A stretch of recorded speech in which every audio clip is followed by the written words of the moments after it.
Jerry, could you please call the roll? Trustee Glen. Present. Trustee Caprio. Present. Trustee Rogers. Trustee Swees. Present.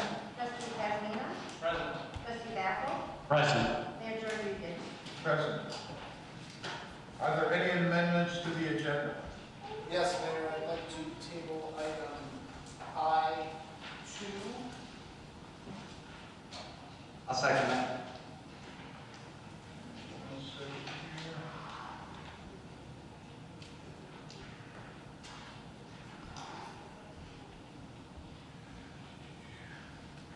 All right, so we have a motion and okay. Then please call the roll. Trustee Gray. Aye. Trustee Kazmina. Aye. Trustee Rogers. Trustee Swees. Aye. Trustee Caprio. Aye. Trustee Backel. Aye. Okay.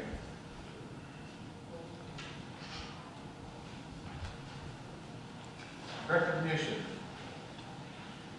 In the 19th year of the Community and Nature and Harmony Awards ceremony tonight, we gather to recognize those individuals and groups who have demonstrated a commitment to the environment and in the process have significantly contributed to the village of Homer Glen. So without further delay, Trustee Sharon Swees will start the award ceremony. Thank you, Mayor. Welcome to the celebration of Homer Glen Lands Day, which is celebrated in conjunction with National Public Lands Day on September 26, 2020. This important day is set aside to show support for recognizing and protecting significant areas in the natural environment. The village proclamation written for this day in 2001 states, "The village of Homer Glen was founded and incorporated in large part due to the desires of its citizens to preserve the unique and diverse components of the natural environment within the village and to take steps to assist in the further protection and beautification of that environment." Through the efforts of the Environment Committee, the village created the Community and Nature in Harmony Awards in 2002. Now, in 2020, the 19th year for awards, the village again recognizes individuals, businesses, community organizations, and governmental agencies that have demonstrated a commitment to the environment and in the process significantly contributed to community pride through the preservation, restoration, and or beautification of land within the village of Homer Glen. In addition to tonight's award ceremony, the Environment Committee is coordinating 2 other activities to commemorate Homer Glen Lands Day. This year, we're going to plant an evergreen at the Goodings Grove Park and a shade tree at Glenview Walk Park. Also, to commemorate Homer Glen Lands Day, the committee will be promoting a casual community cleanup day that encourages residents to pick up litter in an area close to their neighborhood, and just get out and enjoy the day at a park or a trail. Garbage bags, gloves, and grabbers will be available at the Scarecrow Cross table in front of Village Hall. You can pick that up on Saturday, September 26th from 9 a.m. to noon. For those who want to choose their own day, supplies will be available at the Village Hall for a limited time. Now for tonight's award presentations. During the awards recognition, we are honored to have the assistance of our Homer Glen Mayor, George Lucas, who will assist in presenting the certificates to individuals and groups. We would like to thank the members of our Environment Committee for coordinating this program. The co-chairs of this committee are Ruben Pasmino and myself, Sharon Squeeze, Nancy Carlson, member, Bob Moses, Andy Pinelli, Cynthia Bertay, Margaret Sabo, Joe Therese, Gary White, and staff liaisons, Melissa King and Sue Styler.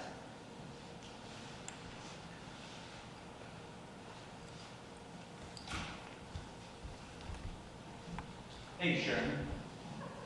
It is with great pleasure that the Environment Committee presents these awards to recognize how individuals can influence and care for the natural environment and to support businesses and organizations who showcase Homer Glen's special character and generate community spirit. We have 9 projects that are receiving awards this year. To help move things along, we will ask that you come forward as I read your name. Proceed to the mayor to receive your certificate and have your picture taken, and then return to your seat. So coming up along, we have the 2020 Community Nature Award winners. We're recognizing right now 2 families, the Garbage family,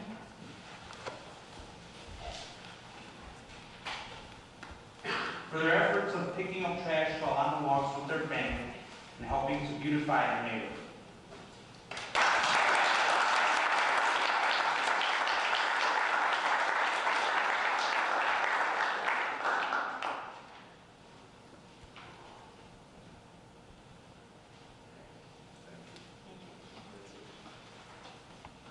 Thank you very much.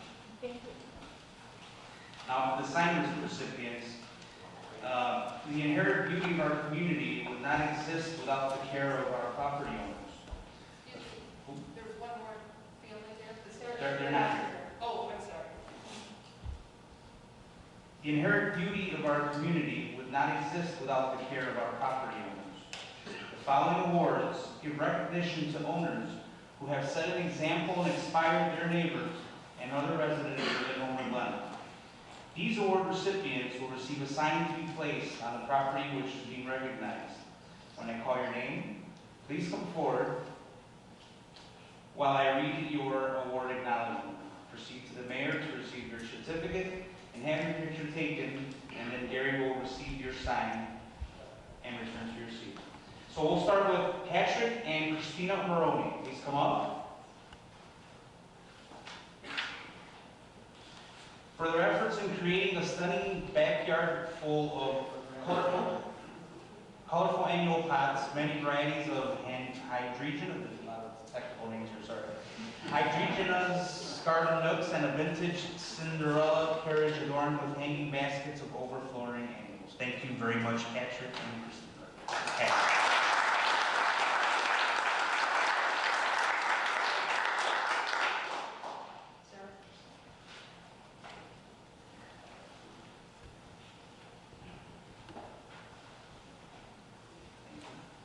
Next up, Debbie Ray. For her efforts in creating a Mackinac Island themed garden, an island in Michigan known for bicycles and old-fashioned charm, and sharing her garden through a virtual tour on the Homer Glen Gardening Club Facebook page.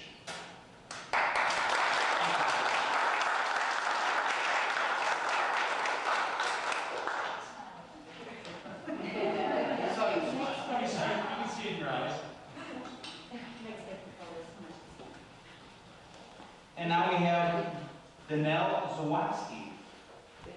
For her efforts in creating an extensive garden sanctuary filled with a variety of individual gardens, hardscape, built garden structures, a naturalized planting area, and a newly constructed vegetable garden area with raised planters, and demonstrating how items can be repurposed to create a unique garden feature. Thank you, Danelle.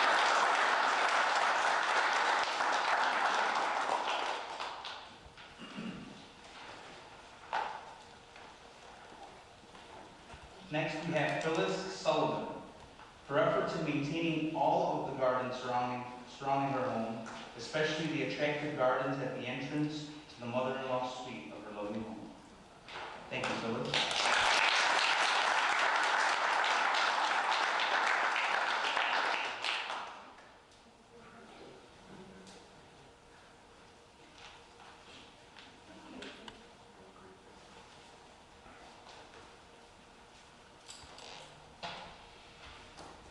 And now we have Melissa Warren for demonstrating a commitment to our environment through a love of gardening, planting of native plants, and the creation of a wildlife habitat, which includes a way station for migrating monarch butterflies through her extensive planting of the native milkweed. Thank you, Melissa.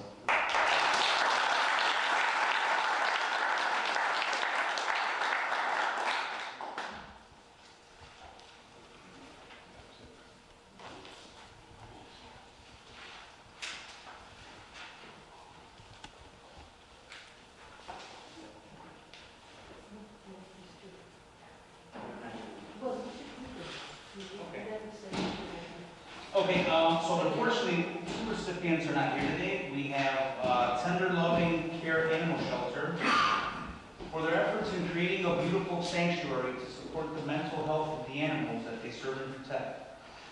The gardens at the shelter include plantings along the street frontage. The dog walk area that is kept very beautiful and a sitting gazebo are not only helpful to the animals, but to provide an attractive view when traveling along 151st Street. So an applause for Tender Loving Care.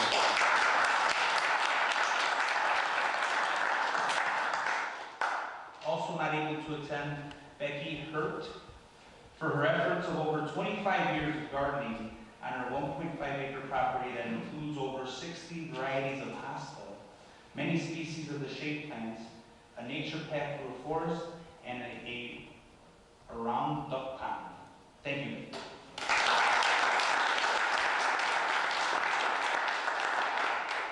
So one more applause for all of the award winners today.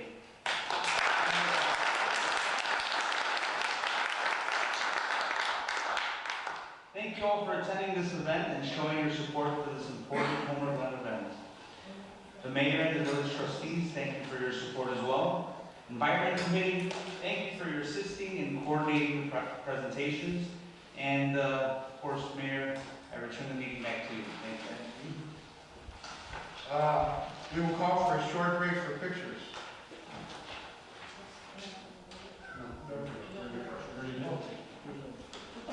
All right, we're just going to take a 5-minute break.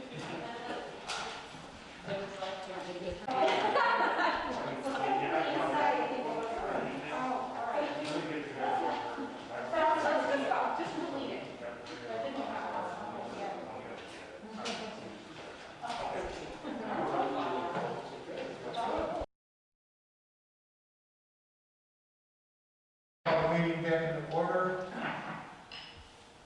and we'll go to reports and communications from mayor and other officers. We'll start out with the mayor's report. Will County reopening. The governor's office announced that Will County has reached the threshold to move out of the enhanced mitigation restrictions that have been imposed on Region 7 for the last several weeks. Restaurants and bars can now return to Phase 4. The return to Phase 4 begins Friday, the 18th at 5 o'clock, so that was last week. I want to encourage everyone to still wear masks, wash your hands frequently, and continue to observe social distancing. We'll go to the trustees, and we'll start out with Trustee Gray. Thank you, Mayor. On behalf of the Community Economic Development Committee, I'd like to report a few things. First is that I'd like to welcome Mugshots to the village. We had a ribbon cutting there this afternoon. They are located in what was once the old village hall, before the last place we were in. But we welcome them to the village. And for those who have been jonesing for Mr. Beef, Italian Beef, Ms. Carl Venture, I believe is his name, will be serving Mr. Beef there as well. I'd also like to report that the gas and wash on 159th Street is proceeding with their construction. Everything's going along well. They do anticipate being open in the spring, I believe. Welcome to Good Life Physical Therapy, as they are now open for business. We will be scheduling a ribbon cutting with them in sometime in October. There are many other exciting projects happening around the village, showing that even in these difficult times, the Homer Glen business community remains vibrant and unstoppable.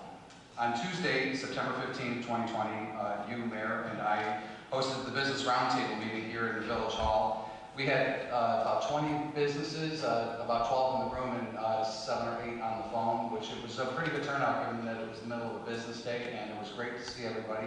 It was very encouraging. I know that you and I, Mary, have talked about that. It was encouraging to see how many business owners, including Trustee Pesmino, we're very optimistic about the climate of the business in Homer Glen. They said they've been doing well. Obviously, there are more things that can be done. And we strategized on some things. We made sure that everybody knew about the various topics like the village loan program, the temporary sign program, which we'll be discussing a possible extension of this evening. We mentioned to everybody about the Will County CARES grant program, which is still accepting applications through Monday, this coming Monday. So we would encourage everybody to go onto the Will County government site and see if they are eligible for any of those grant funds. Again, those are monies that are going to be used. If they're not used up, they will go to someone else. There is a certain portion of those that are earmarked for us. So we would encourage them all to go out there and do that. The state programs, including the Business Interruption Grant Program, and the EIDL, the Economic Injury Disaster Loans, and also just on our village website, we put up the information on the piece about the Payroll Protection Program and the loan forgiveness, and how any businesses that have gotten the PPP funding can apply for forgiveness of those loans. So again, encouraging stuff, and encourage everybody to go onto the village website. Jamie has put up all of that stuff to see if they can have those loans forgiven. It was a great meeting. It was a great turnout. It was a great brainstorming session. So thank you, Mayor, and thank you, staff, for putting that on. I'd also like to report that the Village Branding Steering Group continues to meet. We have been doing a lot of virtual meetings. We're tweaking the uses and the overall timeline for the implementation of the new branding strategy, and we're looking to bring our work product before the board in sometime in October for approval. And the Village Comprehensive Plan Steering Group, we will be meeting on October 20th, I believe it is, to go over the next few chapters of the comprehensive plan that we are looking to overhaul. Ultimately, we'll end with some open houses and public meetings before coming to the board for approval and for further discussion. And as always, I want to end with now more than ever, shop and dine local, Homer Glen. Thank you very, very much, man. Thank you, Trustee Gray. Trustee Echo. No report at this time, Mayor. Thank you. Trustee Sweet. Thank you, Mayor. Reporting for the Environment Committee, just a reminder, as we mentioned during the Homer Glen Land State presentation, that the Environment Committee is encouraging residents to celebrate Homer Glen Land Day, which is September 26th, by participating in a casual cleanup of Homer Glen parks, trails, and neighborhoods. Garbage bags, gloves, and grabbers will be available at the Scarecrow pickup table in front of Village Hall on Saturday, September 26th from 9 a.m. to noon. For those who select their own day for cleanup, supplies will be available at Village Hall for a limited time. I do have one more item I want to mention, Mayor. It doesn't relate to the Environment Committee. But I would like an apology from Trustee Pesmino for using my name for something I did not agree to. In a recent conversation that we had, I agreed to have Will County Sheriffs do a workshop at a board meeting, reminding residents, once again, about locking car doors and other such items. I even told you to tell the village manager to list it as an agenda item. I did not agree to have this board presentation hijacked and turned into a different venue. That concludes my report, Mayor. Thank you, Trustee Sweet. Trustee Gabriel. Hi, Mayor. Reporting on behalf of the Public Services and Safety Committee. A few hours ago, I was actually informed that Illinois American Water does have a water main break that is affecting 131st to 143rd Street in Parker, and potentially as far as Stonebridge. They have dispatched crews, and they are on their way to fix that water main break. I have to get on the phone with somebody I know in that area. So if you're having issues with your water, it may be running slow or discolored. It's because of that water main break, and they will have it fixed, they said, this evening. Also, for Lieutenant Holly and his crew, I've also been forewarned again that Golden Oak subdivision behind the Purple Onion has had a lot of speeding incidents, a lot of drag racing now that I'm hearing. So we'd like to make sure that we avoid having those people do that speeding and reckless driving through that community, and may want to police that area just a little bit more. Other than that, no report on the festival committee at this time, and that is all for my report. Thank you, Trustee Gabriel. Trustee Pesmino. Thank you, sir. construction of the park and Len Cox estates is underway, progressing on schedule. All the playground equipment has been installed. Next week, the contractor will install drainage and pour concrete curbs around the playground area. We are still in the process of naming the park and should have something very soon to be presented. Last Saturday, we had our first beanbag tournament at Heritage Park. It was very successful, with almost 24 teams consisting of 48 registrants and around 50 spectators. The food truck of the day was Smoking Z's barbecue, which was loved by everyone who attended. Speaking of events, the village will be holding quite a few fall park events. We have the Heritage Park Scarecrow Walk, the Spooky Park at Heritage Park, the Booty Full House Contest, the Dress Your Pet Costume Contest, that one sounds fun, and the Pumpkin Carving Contest. All of these events are with the current health restrictions in mind. Dates and details will be available on the village website and on the official Homer Glen social media page.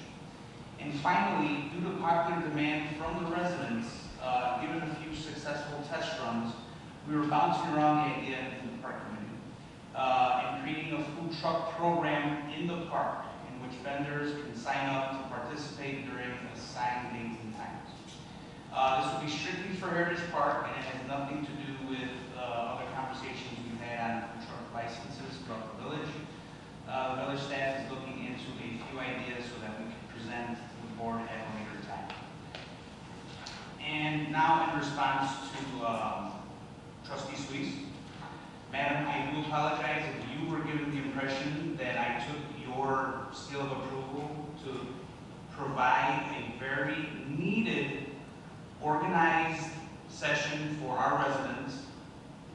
I did call you and I asked your opinion, but never have I ever said that you authorized it or you gave the go-ahead. And if you were informed erroneously, I'd love to find out who that was, because I would like to correct them here and now. And that ends my report. Okay, thank you, Trustee Bezman. Next will be public comment. Next agenda item is public comment. Please limit your remarks to 3 minutes.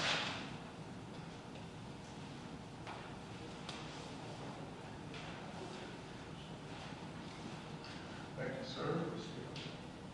Mayor, when we skipped, Oh, that's right, I had to do the village clerk, but she's not here, so it's not fair to Carrie. I'm going to ask the village attorney. No report, Your Honor. Public safety officials, I know Jim wants to say something. Yes, sir. Thank you, Your Honor.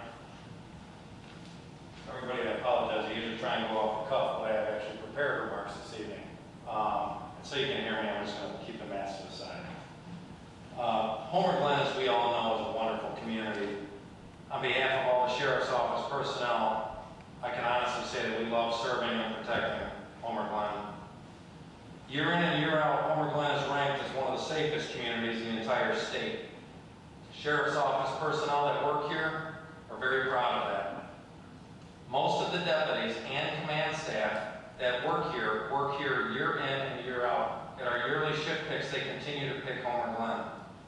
They are fully invested in this village and are truly your hometown department. We also know that we can't do this alone.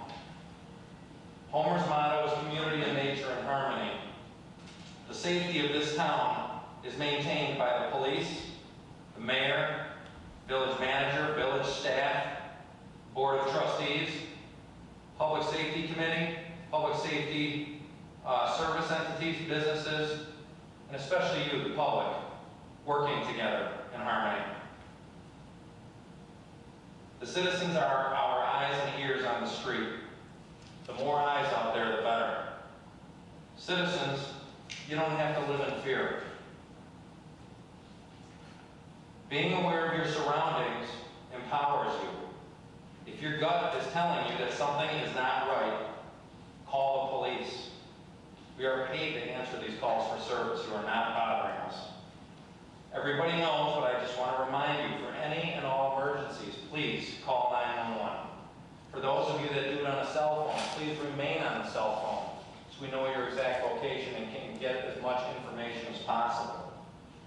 For non-emergencies, dispatch for the Will County Sheriff's Office can be reached at 815-727-8575. Calling that number will also get you to the different offices, like the traffic office, records, and whatnot. And I always want to tell people, if you're not sure if you're dealing with an emergency situation or not, instead of wasting time, dial 911. Time is of the essence. Our service to Homer Glen is not just a job, but it's a calling. We have embraced this town personally, and a lot of what we do goes well beyond just simply answering calls for service. Thank you, Mayor Yukich. Thank you, Village Manager Fryland. Thank you, Village Board of Trustees, all of you, for your unending support of everything that we do up here, and for your devotion to this community. If anyone has any questions, concerns, feel free to come to a Public Safety Committee meeting, which meets on the first Wednesday of every month at 6:30 p.m. right here at the Village Hall. Or you can always reach out to us anytime you want, by the phone numbers we listed or however you want to get a hold of us. Remember, we're all in this together, and all of us are united for common good. Thank you.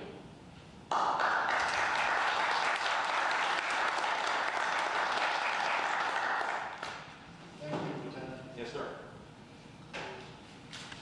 Okay. Village Manager? I can't follow up on that. So I have no report.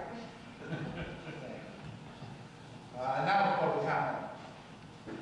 And we have Mr. Gray. Podium is yours.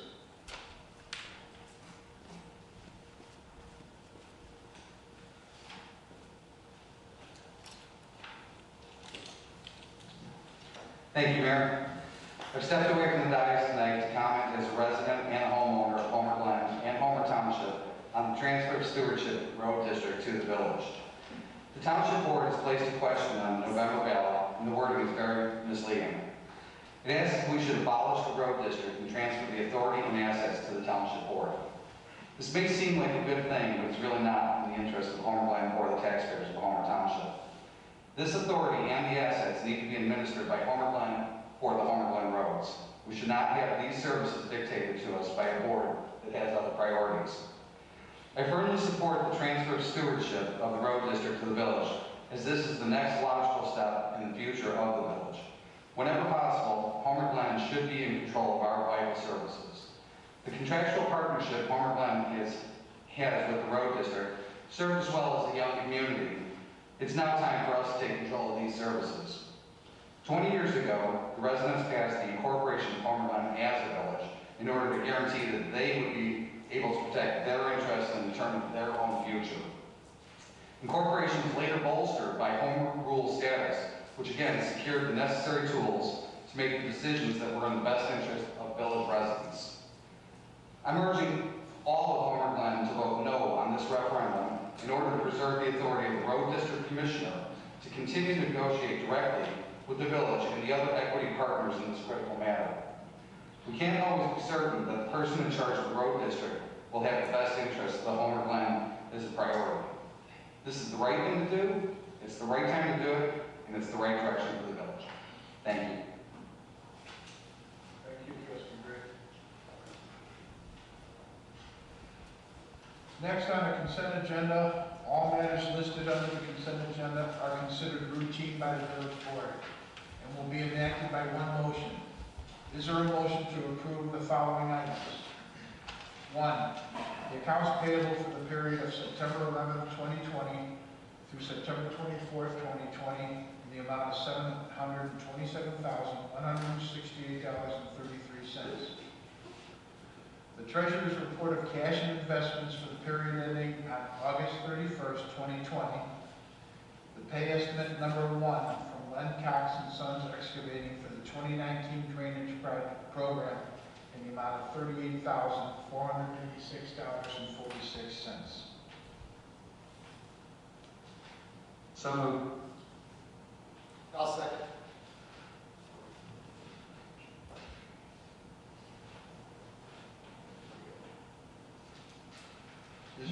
discussion?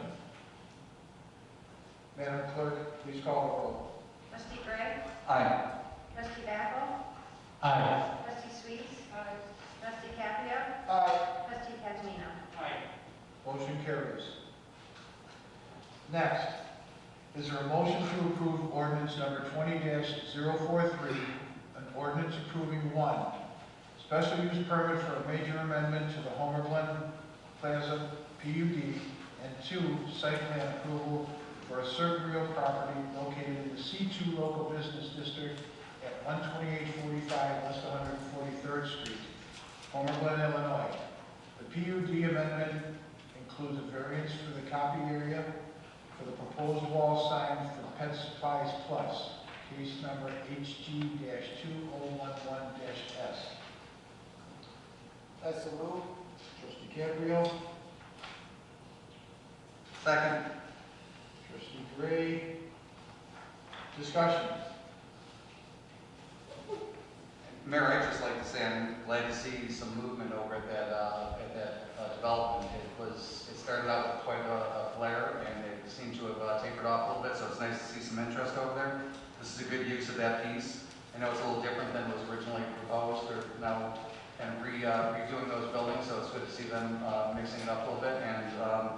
And this is the same variance that we approved a year and a half ago or so for the Dollar Tree, so it's the same exact size. So I think this fits right in there with that. So I'm happy to be on this motion with Trustee Caprio.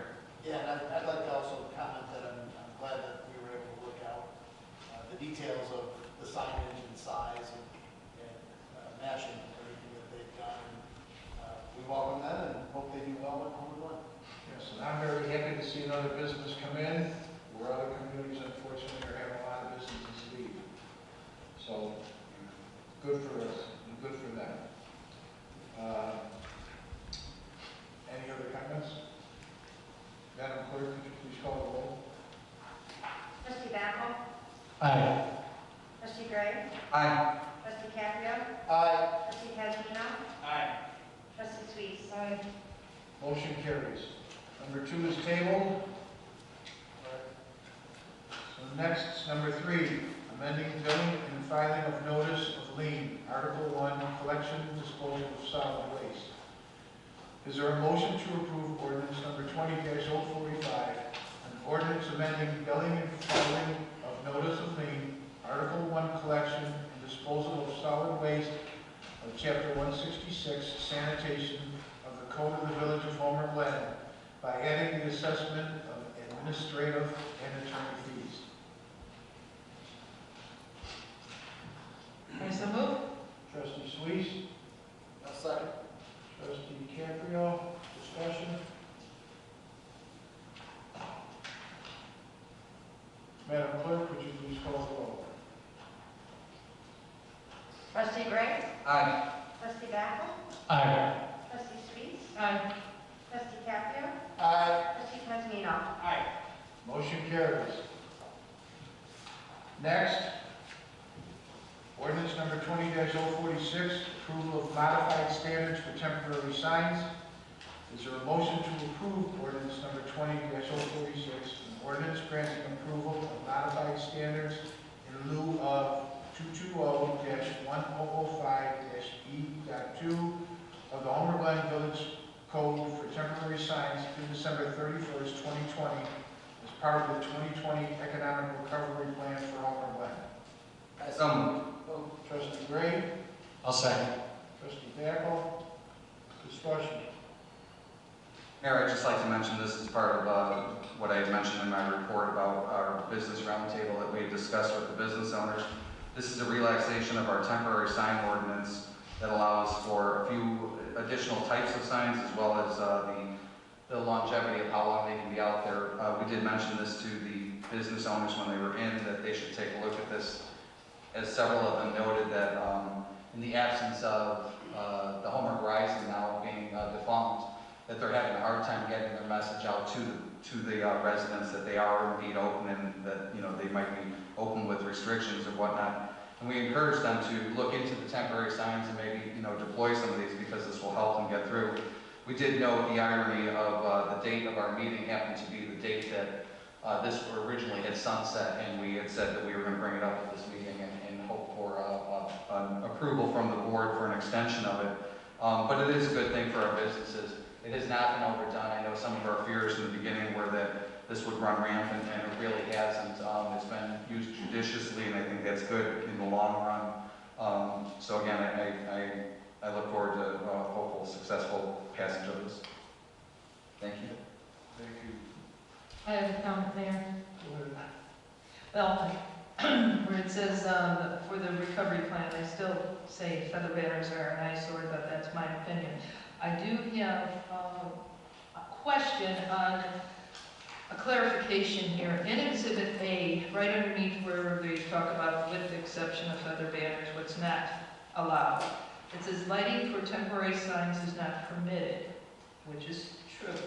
But then in code 220-10-005 which is on the second page in paragraph A, it says 2 temporary signs are permitted. It says temporary sign regulations prior to economic recovery plan. And it said such temporary signs may be illuminated. Can you explain that? The differences on that? I'm not, I'm definitely not for illumination, but, I have 2 different things in 2 different areas, so I just wanted to clarify it for myself.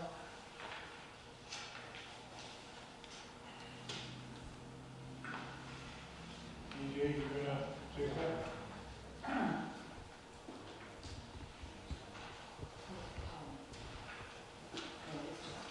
The first part, it's on page 2 of 2.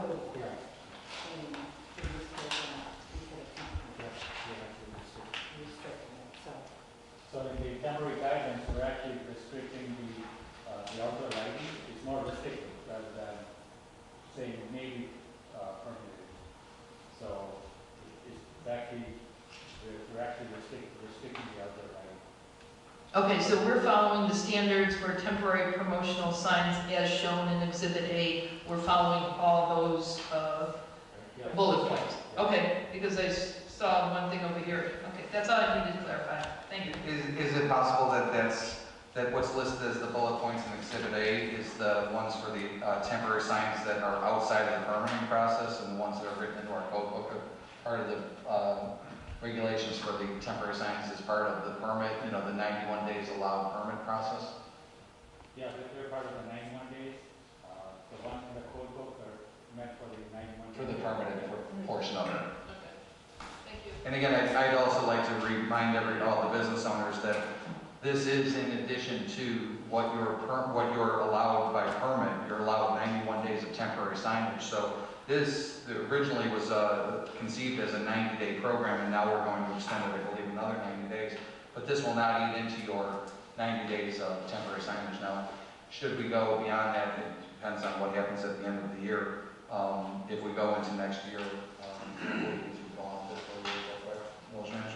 so those would not count against your temporary signage as a permit process. So again, we should encourage all the businesses to look into this and see if they can deploy some of this to help drive some business. So I just have one question. The extension beyond December 31st, 2020 would be subject to village board approval. I realize due to the uncertainty of COVID and the business atmosphere right now, it's, we're doing this to help the businesses, but I'm just curious at what point do we revisit this? Well, when this gets close to running out, we'll look at it probably the beginning of December or the middle of December, so this way, if we're going to do something, we can continue it. If not, then... So I would just assume then by the end of the year, we probably revisit this and take a look and reevaluate. Okay. We want to help out the businesses as much as we possibly can. Absolutely. But if it's not needed, fine. If the snowfalls are going to knock all the stuff back down that's up, then we're going to figure out what we're going to do. Any other questions or concerns? Madam Clerk, could you please call the roll? Trustee Backel? Aye. Trustee Sweet? Aye. Trustee Gray? Aye. Trustee Kazmino? Aye. Trustee Caprio? Aye. Motion carries. Next, is there a motion to approve the village's trick-or-treat hours of 3 p.m. to 7 p.m. on October 31st, 2020? I so move. Trustee Caprio? Second.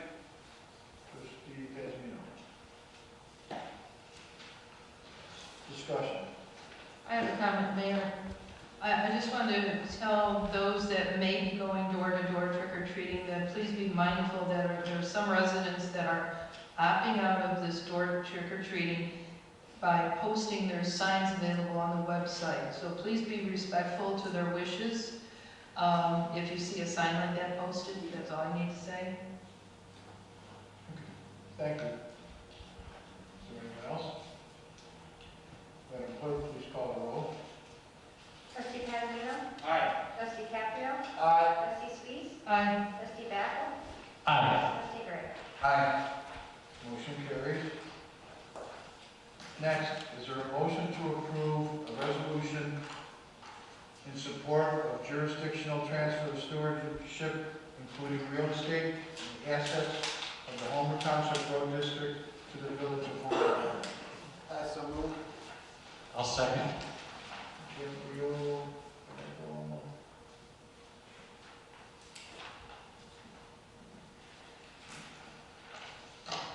Okay.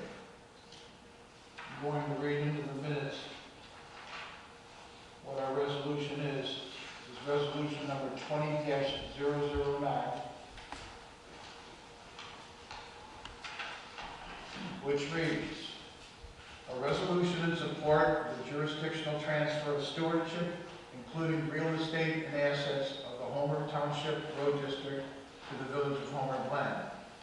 Whereas the Village of Homer Glen was incorporated on April 17, 2001, and upon incorporation, the village was given ownership and stewardship to publicly owned assets, including public roads and rights of way with the new corporate boundaries.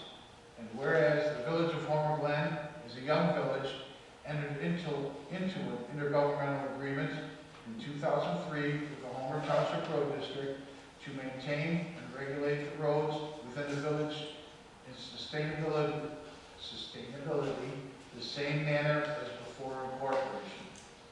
And whereas the Village of Homer Glen, Will County, Illinois, the village is a home rule municipality pursuant to Section 6A, Article 7 of the 1970 Constitution of the State of Illinois, and as such may exercise any power and perform any function pertaining to its governmental and affairs, the home rule powers, and whereas the home rule sales status was approved via voter referendum on November 7, 2012, which demonstrated the strong public support of the Village of Homer Glen and the desire of its residents to control its own future and destiny. And whereas over the past 20 years, the Village of Homer Glen and the Homer Township Road District have collaborated and worked together for the betterment of our residents, businesses, and whereas the village has continued to grow and evolve into the strong and self-sufficient village it is today, which now includes over 157 miles of village-owned streets and assets. And whereas the unincorporated areas of Homer Township now comprise only approximately 18 miles of streets and will continue to decrease into the future. And whereas the City of Lockport residents who reside within Homer Township have been paying road and bridge taxes to the township without receiving full and fair services. And whereas the Village of Homer Glen, Homer Township Road District, and the City of Lockport agree that this is not a fair governmental representation or taxation. And whereas the village will continue to grow, build and develop into the future, including the construction and maintenance of additional new roads, sidewalks, trails, and other public infrastructure. And whereas both the Homer Township Road Commissioner and the Homer Glen Village Board agree the village should control its own future, including the planning, maintenance, and budgeting. and construction of its own public infrastructure, both present and future. And whereas the Illinois Highway Code grants road districts the authority to exercise all of the powers granted in the code, and specifically authorizes road districts to acquire by purchase, gift, or legacy, and to hold property both real and personal, for the use of its inhabitants, and again to sell and convey the same, and to make all such contracts as may be necessary in the exercise of the powers of the district, 605 ILCS 5/6-107. And whereas Illinois Highway Code allows for the road district to sell its surplus real estate, its idle personal property to a municipality. Specifically, Section 6-201.10 of the Illinois Highway Code grants commissioners and road districts authority to make arrangements with the highway commissioner of any other road district or with the corporate authorities of any municipality located in the same county or an adjoining county, or with the county board of the county in which such road district is located or any other adjoining county, for the lease or exchange of idle machinery, equipment, or tools belonging to the district. Such terms and conditions may be mutually agreed upon, and whereas the Illinois Local Government Property Transfer Act provides a legal mechanism for certain units of governments to transfer real estate between one another. Whereas both the Village of Homer Glen and the Homer Township Road District are units of the government, and as such can employ the Illinois Local Government Party Transfer Act as a legal mechanism to accomplish the voluntary transfer of property between both governmental units, and whereas the Illinois Highway Code can be employed as a legal mechanism to transfer the surplus real estate and personal property from the Homer Township Road District to the Village of Homer Glen. Now, therefore, be it ordained by the village president and the village board of trustees of the Village of Homer Glen, Will County, Illinois, by and through its home rule powers as follows. Recitals. The foregoing recitals are hereby incorporated into this resolution as if set forth herein. Section 2, transfer to stewardship process. The Village of Homer Glen intends to pursue transfer of stewardship of the Township Road District. The village commits to work collaboratively with all the impacted parties to ensure a balanced and equitable transfer. These impacted parties include, but are not limited to, the City of Lockport and its residents residing within the Homer Township, the unincorporated residents of Homer Township, the Homer Township Road District, the Homer Township Board, and most importantly, the residents of the Village of Homer Glen. Setting the date for the public informational meetings. The Village of Homer Glen hereby schedules the following public informational meetings for the purpose of discussing the proposed transfer to stewardship. On October 6, 2020, 7 p.m. here at Village Hall, 14240 West 151st Street. Then the second one will be October 12, 2020, 7 p.m. in Village Hall. The address again is 14240 West 151st Street. These meetings will be open to the public to attend, and will also be accessible via Zoom. Those in attendance will be required to wear face masks and adhere to the social distancing requirements. Effective date, this resolution shall be in full force and in effect upon date of approval.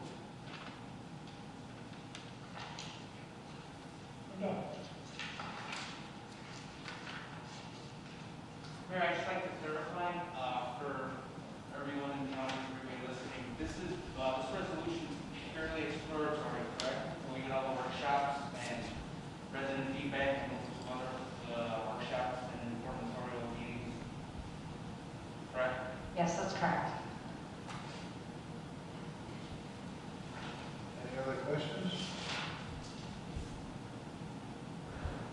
Okay. Mr. Mayor, I believe Road Commissioner DeVivo's here. Would like to say a few words. Mike, did you add anything to that? No. Whereas, All I can say is, wow. For me, this is just a concept of thought. 20 years ago in a corporation. For 16 years, I've been highway commissioner, and I've been working toward this. And to see it at this point, and to see that resolution, how well it was written, I commend you. It really made me feel good to see it get this far. When you work on something this long, and to see it come to fruition, it feels pretty good. To me, this isn't any different than a corporation. I knew it was good for the community and dedicated myself to it. And we did it. Did it well. Is it any better, different than the vest? I mean, the vest was always a dream of mine until we got a few people on the committee that shared that dream. We pulled it off. It's a good thing. It's good for the community. I've always viewed this as part of the natural progression of the growth of this community, that this would happen. I always wanted to be part of it, and now hopefully I can. I'm really looking forward to this. I know it's the best thing for the community. And I can say this, it's just how well we do this depends on us as elected officials. These people elected us to make their lives better. And just how well I do this as a highway commissioner, how you do this as a village board, how the township handles this, how well we do the logistics, is how it will greatly impact and benefit down the community. I really mean that. I'll be here for these public meetings. I can tell you right now, I invite all the questions. I want everybody to come and ask the questions, ask all those hard questions you think you have. If you can't come, send them ahead of time and address them. Again, I'm really looking forward to this. I want to thank the board for the cooperation. Thank you. Thank you. Madam Clerk, please call the roll. Trustee Gray? Aye. Trustee Backel? Aye. Trustee Sweets? Trustee Caprio? Aye. Trustee Kazmino? Aye. Mayor Yukich? Aye. Motion carries. Next would be workshop, overview of Homer Glen's new GIS maps and applications.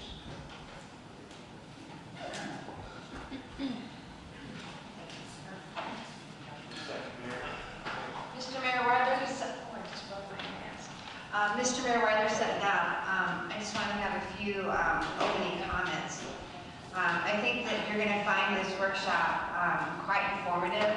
A lot of people in the community don't really have a good idea of what GIS is or why we use it, and how important it is as we continue to grow and evolve, and how important it is to use the information in terms of the mapping to make good policy decisions for the future of the community. So you're going to see tonight that the presentation is kind of divided up between some of the staff members. They're each taking a portion of it to show you in real live time how we utilize the GIS, the advances we made in the last year, and what our plans are for the future as well as it relates to our GIS planning.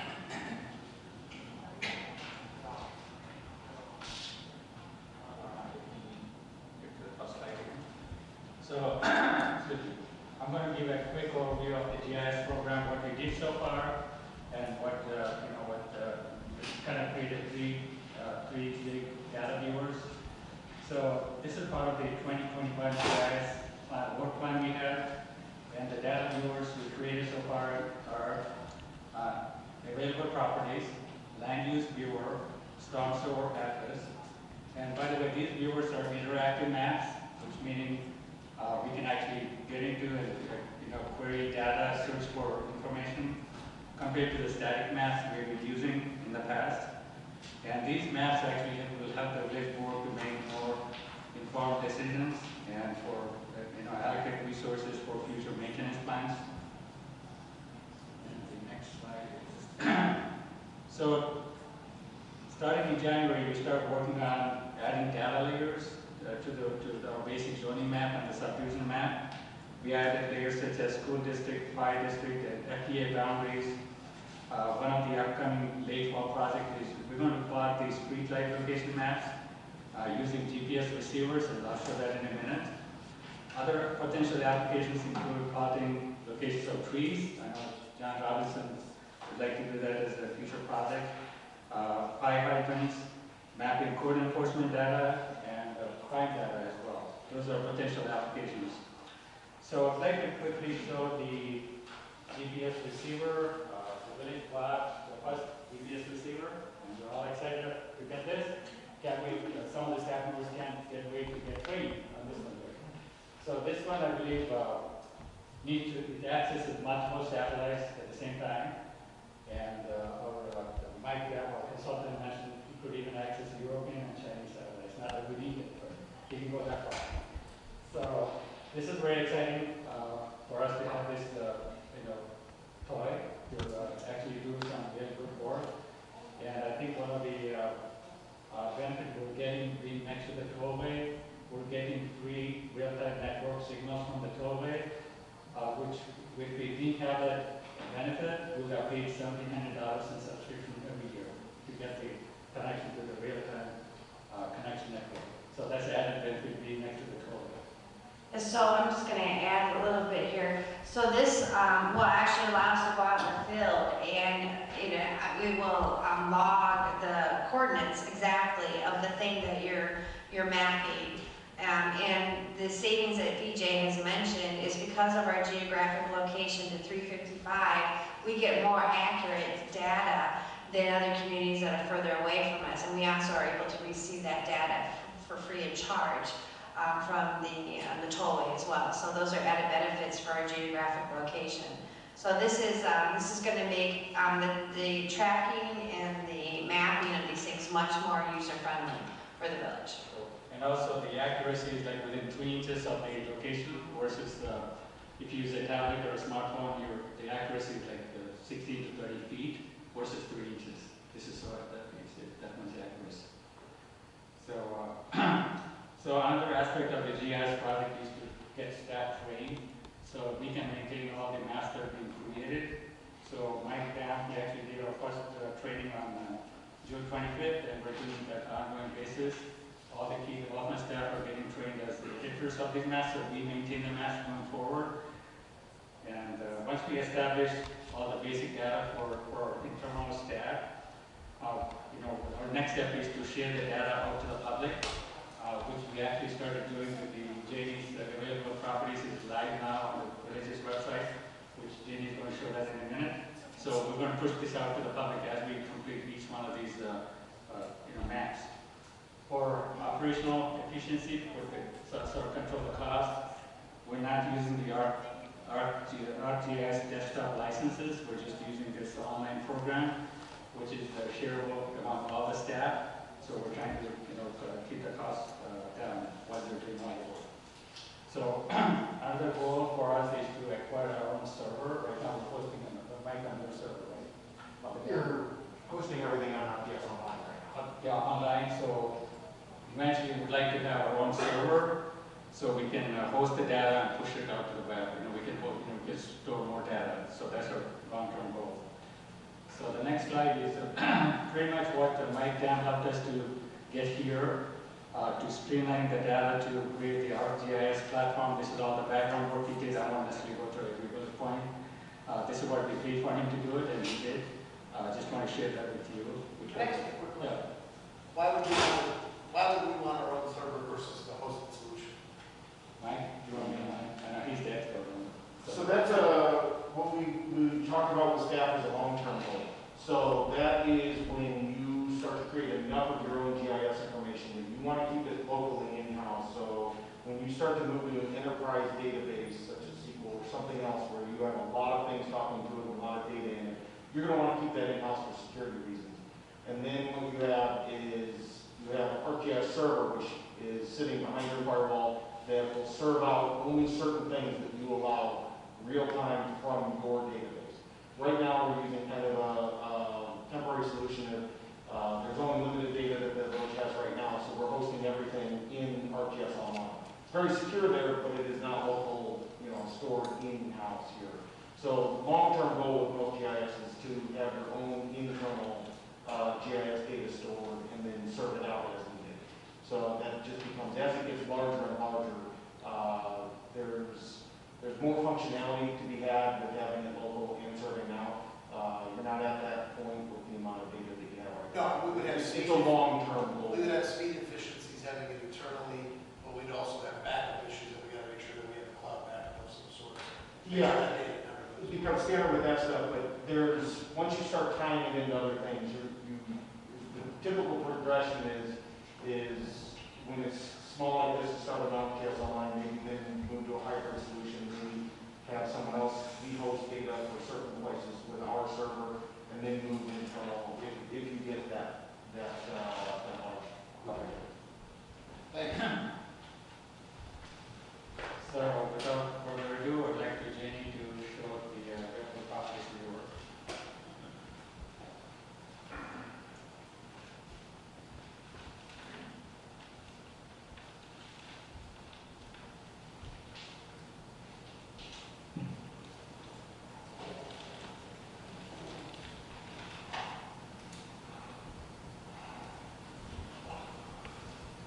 I'm just going to this format so I can quickly get into some other tabs that are going to be open at the bottom for me.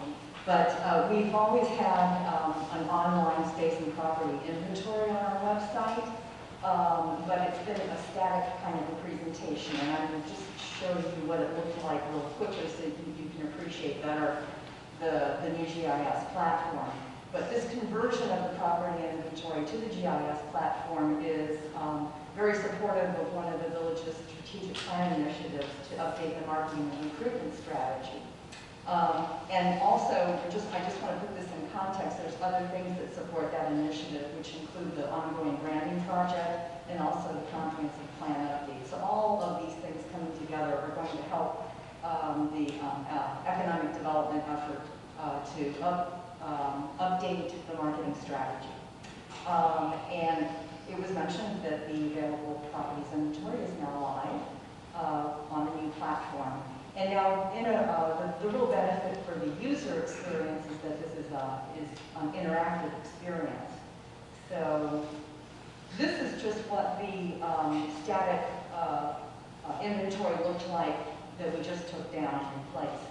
So, let's see, my cursor does show. Okay. So basically what it is it's a list with all of the pertinent information. There's even links here to the email and the property slide. And if there's a broker's flyer available, that was also linked. But you didn't have the benefit of seeing an aerial or street level imagery for the site. There are ways that you could sort through different kinds of, you're looking for land or retail spaces and that sort of thing, and you could do these searches. But again, no imagery available right in front of you. We had some links above for corridor maps and also a slideshow that provided that kind of imagery.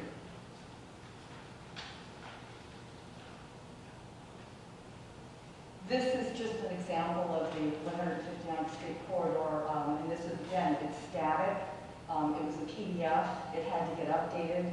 We needed our GIS consultant to actually help produce this map, so there was a cost associated with that.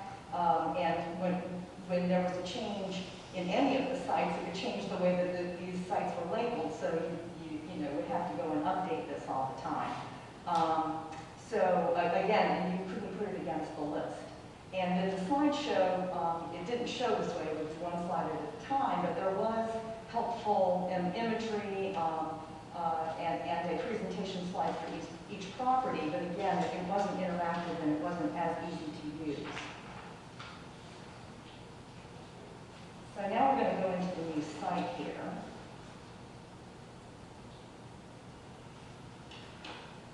First of all, what I want to show you is this is our website, and this is the Economic Development webpage. And so on our page right now, right up at the top, you see where we are, you see who you need to contact, This is where we're going to visit the inventory. And then there's all this other information on this helpful opening webpage. But I wanted to just also demonstrate to you that down in this section here, we are featuring 3 properties. So we can change this over time. And these links will go to the actual GIS platform so that you can see those properties on the platform directly. So if you visit our website and you click on our inventory, and this is in real time, so it's loading it right now, this is what it looks like. So again, what's really nice about this is it has different tabs at the top that separate, here's our land sites, here's our office locations, and here's our retail and service spaces. And you see how the map changed as I was clicking through those tabs. You can take a look at any one of these locations. So this is the Homer Glen Bell Plaza, for instance, that now needs to be updated per action tonight. But here's the information that you can see on it. So it gives you a little bit of information about its spaces are for lease. It tells you about the entire PUD, the area of businesses. There's even pins, zoning, and what the comp plan has designated for it, and then contact information. You can go, these are hot links, so you can go directly into an email the contact, and more information. You can actually see if they have a flyer. So, and then if over on the over on the map portion of it, a user now can actually scroll in interactively, and as they get closer in, the zoning shows up. And you can pan around and you can see what is in the area. So this is all tools and opportunities that users have at their hands right now. I can also, this is the back side of the GIS platform, and I can create a special map to show certain sites, and I can send that to prospects. So for that Homer Glen Bell Plaza, I went ahead and created this web mapping application, and in real time I just want to demonstrate, after you created that web map application, here it is, and I can go down and I can copy this URL, and then I can come up and I can send this to somebody, and when they open it, this is what it's going to look like. So here it shows the site, and you can see that there's little tools that someone can play with here. If you click on this, this is a base map gallery, and so say if you want to see what this looks like with aerials and labels on it, and there you go. So that's very handy. You can zoom in and you can actually see what's going on. So you can see the 3 buildings that are there on the site right now. There's also opportunities,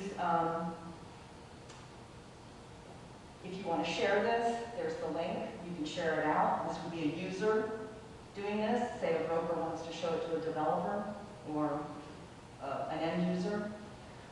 They can also print it if they want to. So there's all these different functions for being able to share a web map application.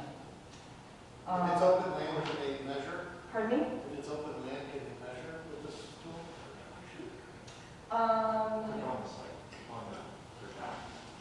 It'll show the. On the site itself.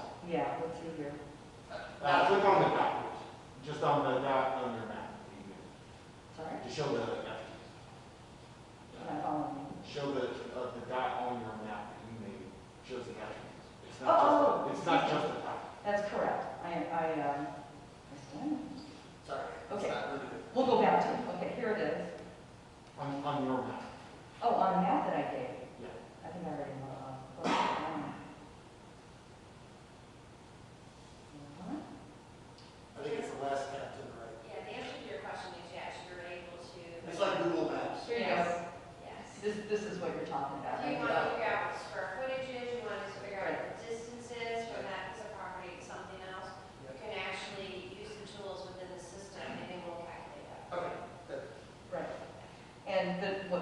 was pointing out is I failed to mention that you can click on these locations and all this information will pop up. This was not a test, I was just asking. Yeah, no, but it's good, it's good. We're getting used to the new system here. It just launched yesterday, by the way.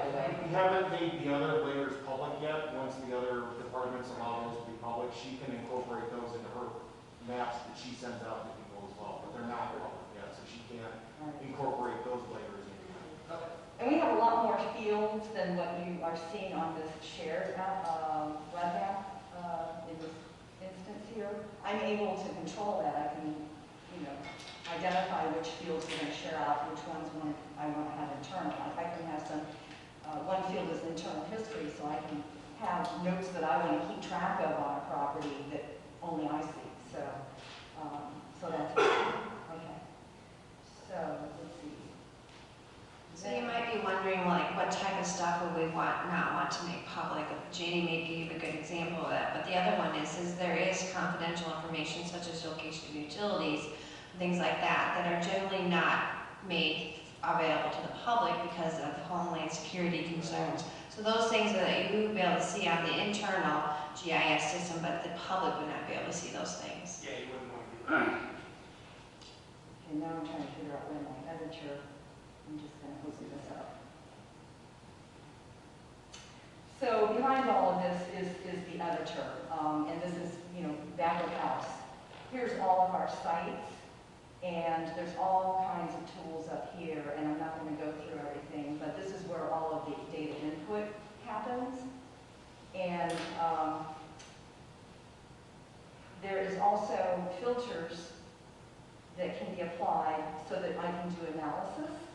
So I'm just going to show you in real time a quick analysis.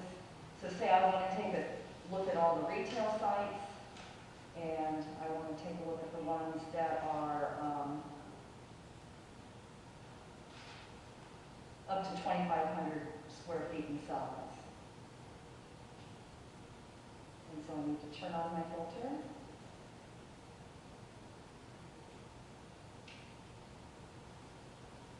And you can see the numbers of sites dropped down. So these are the sites that meet that criteria, okay? And then this also demonstrates that behind all of these the map imagery is actually a spreadsheet with all of the fields, with all of your information. And now because of the filtering that I've done, it's really showing just those sites that meet that criteria. I can go over here into my options, and I can actually export this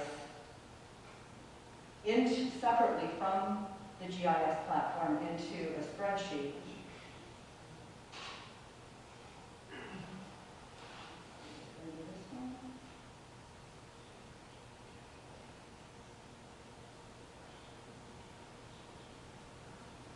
And now it's sitting in an Excel spreadsheet. And from here I can manipulate it, I can produce reports, I can do analysis. There's a lot of tools, a lot of power that this gives me. And before I used to have to maintain different separate databases for tracking all of this information. Now what this has done is allowed me to just get it all into one system and make it a beautiful world, really. It makes my job much more efficient. How are we collecting all the data on who owns the properties? That's something the Economic Development Department does. So, and what it takes is I stay in touch with property owners, their brokers. I figured that was manual, but I just... Yeah, you have to get out in the field, you have to read signs. If something's changed, you have to call people. I do a lot of internet searches and look at CoStar or LoopNet and, just get all the information that I need and stay in touch with people. So it is a lot of work. We don't have so many sites that it's unmanageable. And then the intern that we used this summer was a great benefit because this huge data input for this initial launch was done with the help of the intern. And that was fabulous. I can't even tell you how good that was. So I think that might be the first.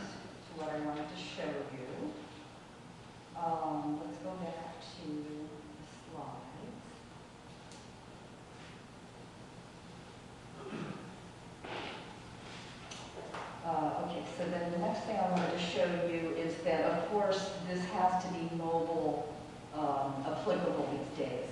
So this is just two examples going from left to right. If you were to, bring up our site on your phone, this is what it's going to look like. And you have the opportunity to take a look at land office or retail and service sites. And if you click on that land site, it's going to pop up, and there it should look familiar. There's the base map, and here's the listing of sites.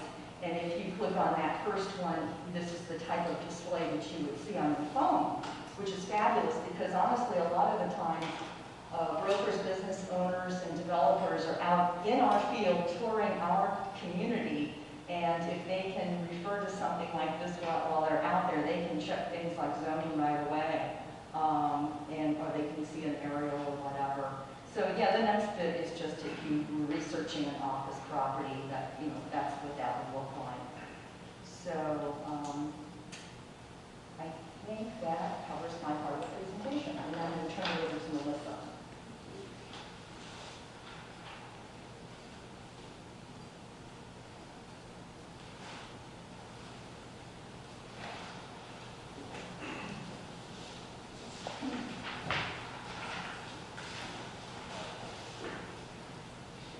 Good evening.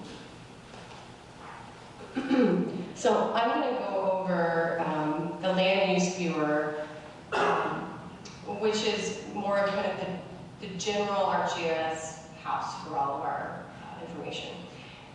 In the past, or before we had everything on ArcGIS Online, we had only a few staff members in the office had access to our limited GIS files that we had. They were unorganized in many different locations on the network. Some of them were duplicate, and the data was not verified. We didn't know who had last updated it, how it had been updated, where that information came from. And we would also reference Excel spreadsheets, static maps that were updated maybe once a year, and then PDFs that were on the website. And I think that's how the majority of staff would do review or answer questions when the public would call. So ArcGIS Online, although we've had GIS for a long time and we've had data in the village, what this does for us is centralizes that information into one location.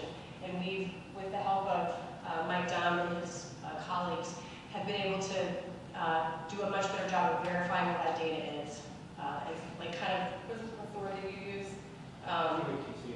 Increases our confidence in the data so that we know that what's in there is good and verifiable. So, and that's important if anybody has any background in databases at all. What goes in there is important, and how it's maintained long term is important. So this is not a static process either. So once we get this all up, Mike and staff have to continue to update this data, add new data, and maintain the data all the time. So this is a list of what we currently have on the ArcGIS Online, which is, I'm not going to go through all the list of this, but these are the things that have been added to the viewer.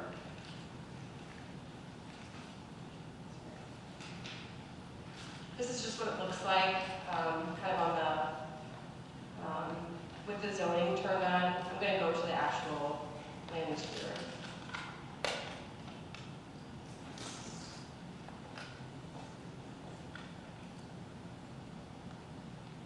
So this is what it looks like. When you come in here, it defaults to just having our boundary turned on. And you can just go in here and type in an address. One thing I like about this, I totally just forgot our address. Thank you. Just every day. One thing I like about this, and you have a lot of experience going into databases like this and other communities, ArcGIS Online, it's not ArcGIS Online, other people's database access programs. Sometimes you have to type in exactly the address to find it. Here it's really nice because you can just type in a number and it finds pretty much every address you can click on whichever one is there. So let's just go here, go over and look at the village hall. And you can see that this is just the kind of the basic address data on this. If you come up here to the right, you'll see all those layers that I listed in the PowerPoint presentation that are currently there. Now this will grow depending on what we set, Mike sets, with privileges. The staff will see something, maybe elected officials see something, maybe Public sees something different, so we can come down here and turn on our zoning and our subdivisions. We can even turn in our boundary agreements, which is kind of cool. Turn our addresses on. I'm going to pop over here. We talked about using this parcel today, which is the gas and wash, because it has a lot of data in it. So if we click on this parcel over here, you can see the blue line is the boundary agreement. So we can see where we have jurisdiction over our planning decisions. When you click on the parcel, and you can see in here, the zoning pops up, and there's some information that Mike has recently added, which is recent legislation on the property, and he's been pretty descriptive about this. We don't have this on all of our parcels, but I think in time it would be nice to add these planning legislative items in here for staff to utilize.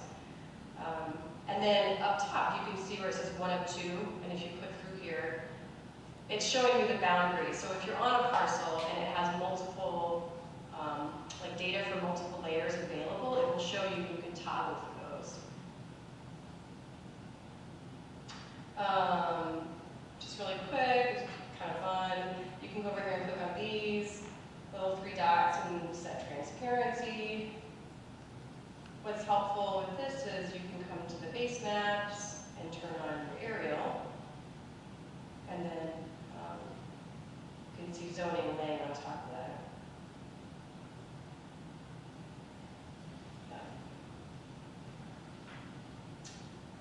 Some other things. So this is like the measuring tool. I know Janie didn't show you, but this is on pretty much anywhere when you're in ArcGIS online. You have kind of basic measuring tools that you can use. It's just like by feet. And it just kind of pops over there. There's the bold, clear, and then We need this for the press side. so there's some basic things here too.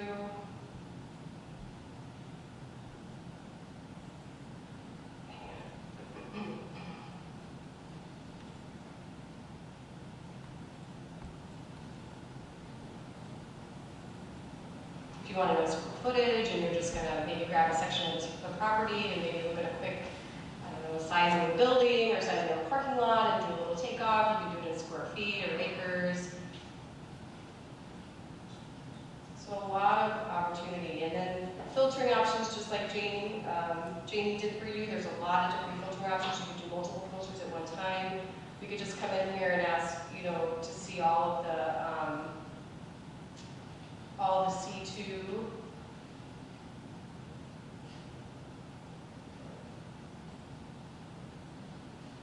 Zoom out here. And it's like you can see it's on transparency right now, but you can see all those pieces. It's kind of nice. It also has contour lines as well, right? So someone who's looking and wanting to get the lay of the land, literally, will be able to use those contour lines to get an understanding of that as well. So you can zoom in and you'll see them. This is probably not a good property. Let's go over here. So there you can see them. The contours. They're 2-foot contours. And they should be, they're the latest based on what we're having that's available. 2017. They only show up at the furthest things. They don't have transparency. They're there. It's just like it's kind of slow. I don't know what's wrong with my phone. That's a very large data set. Yeah.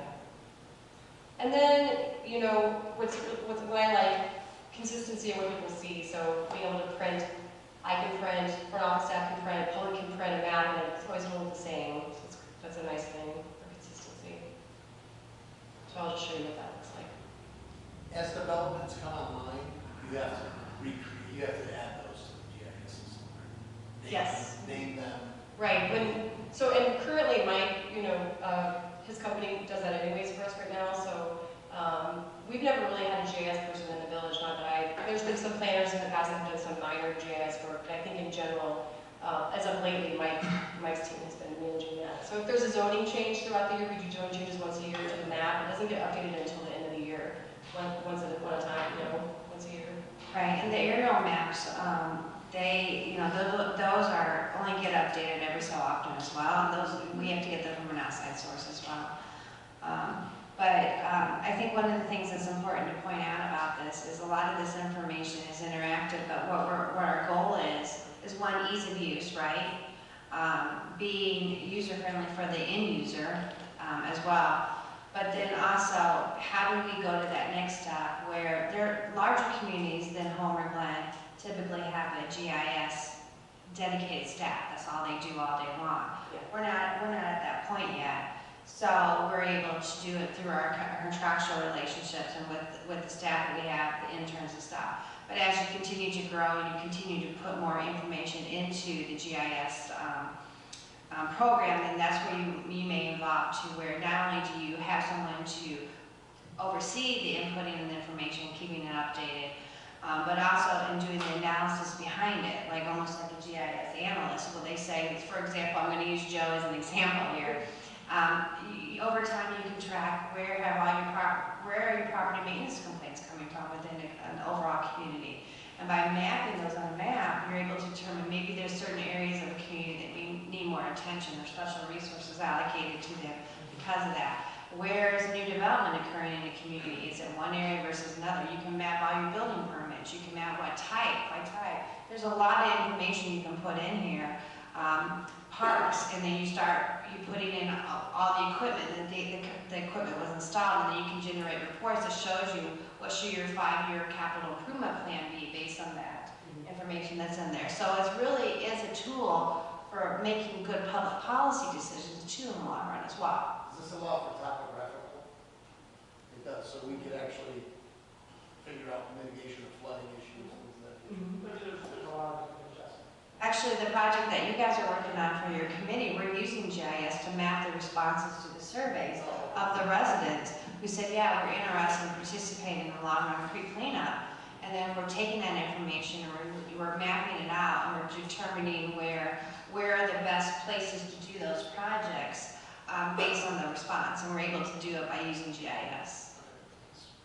Was that the maps that we received from you, Mike? Those were just the basic maps, but all of that data will be included into the GIS, and we can, as we can certainly print out different reports and different, I think locations of, okay, here's who's saying what, and who's allowing what, Right. what responses we're getting, that sort of thing. And then public information versus private information. Well, if we wanted to, we haven't done these yet, but again, many other communities, they map the crime statistics and where is crime occurring. That is obviously something that you could then utilize to determine whether you need to allocate additional resources towards public safety, right? But that's not something you're going to want to share out to the public. That's something we're going to want to keep in interior and private. Will we see what surrounding communities, especially around our periphery, are doing as far as improvements to utilities, land use, things of that nature, so that we can make decisions in certain areas based on what's happening around them outside of our corporate boundaries? So, and Mike can chime in if he wants with this, because utilities is kind of a tough one. So, Mike's going to go over, S is going to go over what we have so far with our stuff, right? We've got our storm system now mapped, but we don't have the privilege of having our water, the water in the majority of the village mapped because it's not controlled by us. So we won't have that in GIS. It's just likely not going to happen, correct?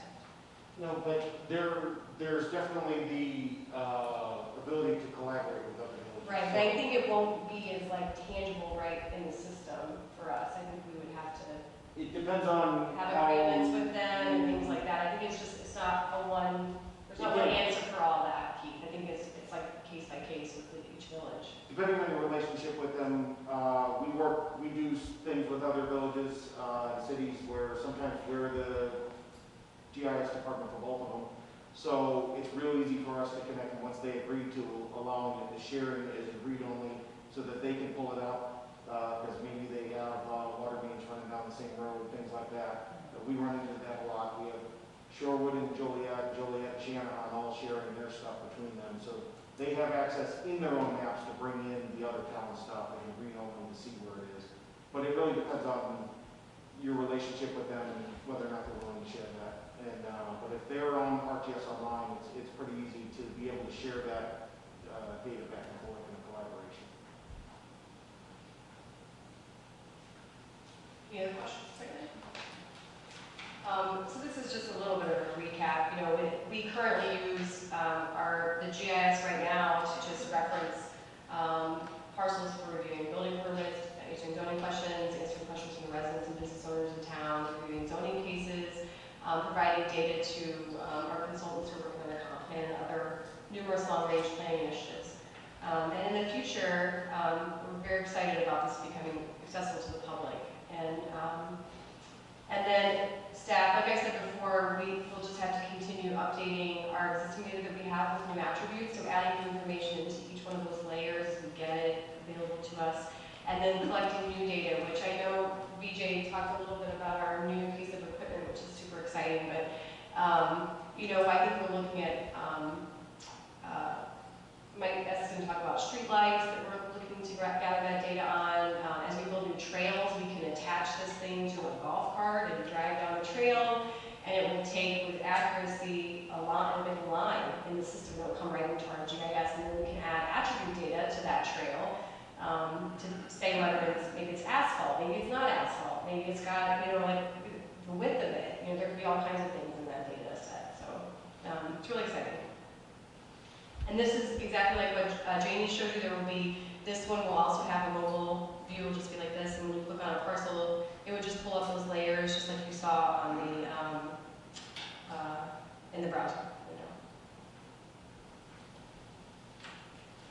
Thanks.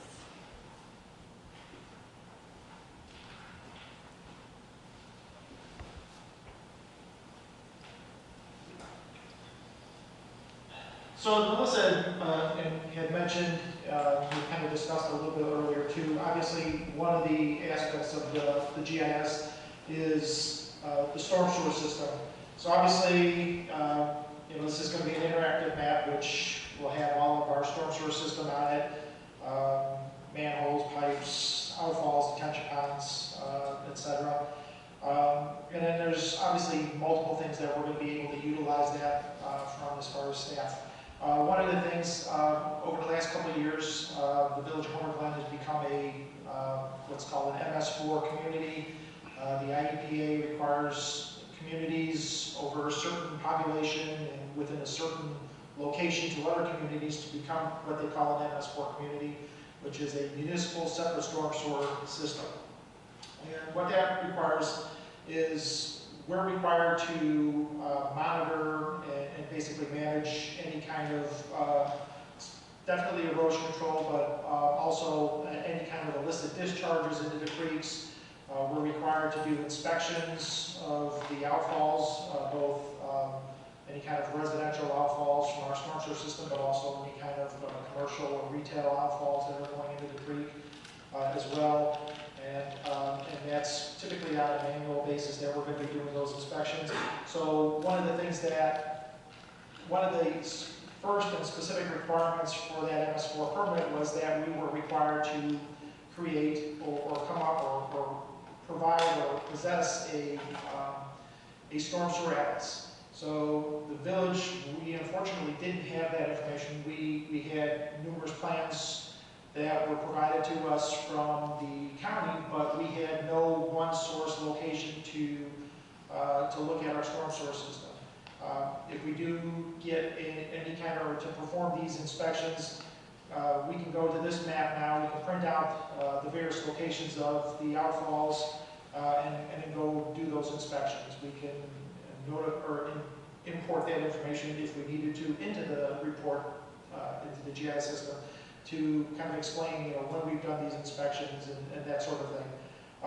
One of the other things that we can certainly use this equipment in this program for is the illicit discharges. I know in a past month or so ago we had some calls about concerns about possible contamination that was entering into the creek. So we were able to determine what that was, and it was the result of a water main break. But one of the ways that this system can be utilized is, obviously the first thing we would want to do is try to track down what that illicit discharge is, where it's coming from. So we can certainly use the storm sewer atlases to basically track it from where is it entering the creek, follow that system back, and try to determine where that location, where that source of that contamination is coming from, and obviously, stop it as quickly as possible. So these are, basically maps that we can certainly use to do that. As we go forward, obviously the village has a lot of drainage issues that we are always constantly trying to fix and repair. So the information that's contained in the Storm Sewer Atlas will be able to help us to better solve some of the drainage problems, better to try to identify where these problems are, where the system should be going to, where this water should be going to, where is it going to now. As was mentioned earlier, we've got the contours that we can bring up and the aerials that we can bring up, so we can bring up kind of a combination of the Storm Sewer Atlas over the top, overlaid over the aerials, overlaid with the contours to get an idea of, what we can be doing to try to improve our drainage system.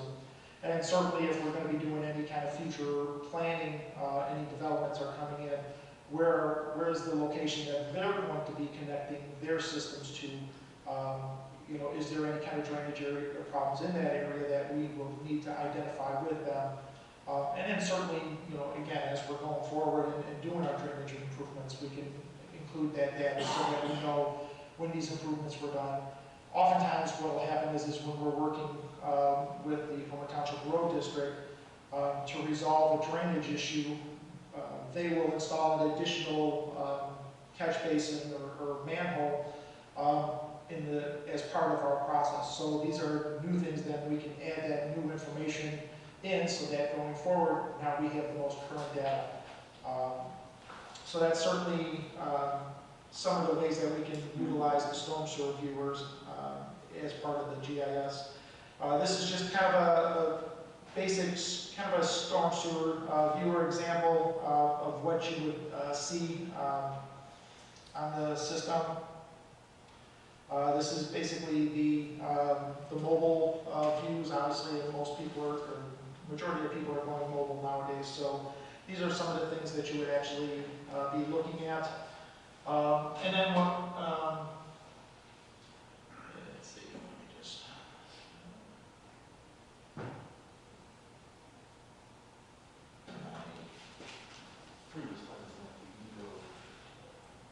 Okay.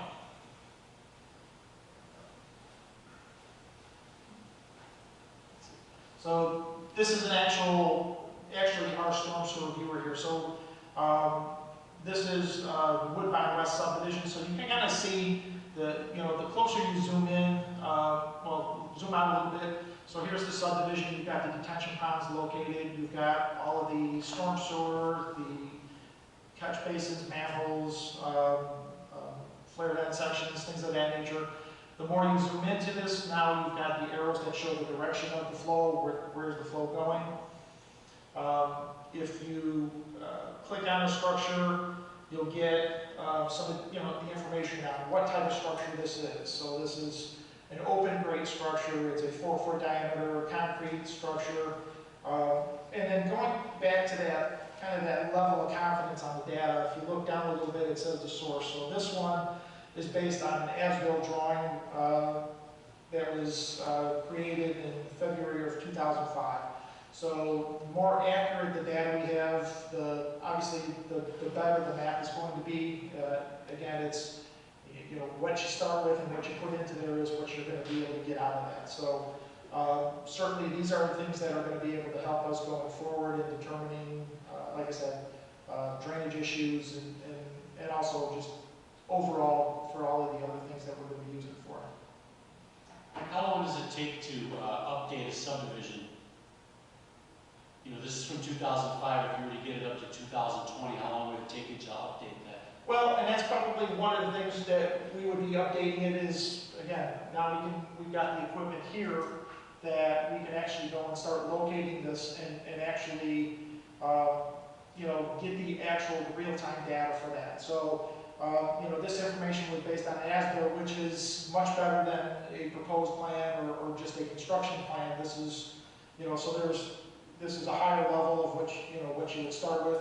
Obviously, if we go with the actual locating equipment, we're going to get real-time data, and that's going to be the most accurate. And that's certainly something that we can use going forward to slowly start getting our storm sewer system as accurate as possible. Because unfortunately, when we incorporated, we got information from the county, but we got kind of a mishmash of data, of plans. Some of them are construction plans, some of them are various versions of the plans, some of them are as-built. So unfortunately, we don't have, everything is not exact in this. So going forward, as we keep going through the subdivisions, it's probably an excellent opportunity to get interns and things of that nature to go through and update this information. And again, now we have the equipment to do that as well too.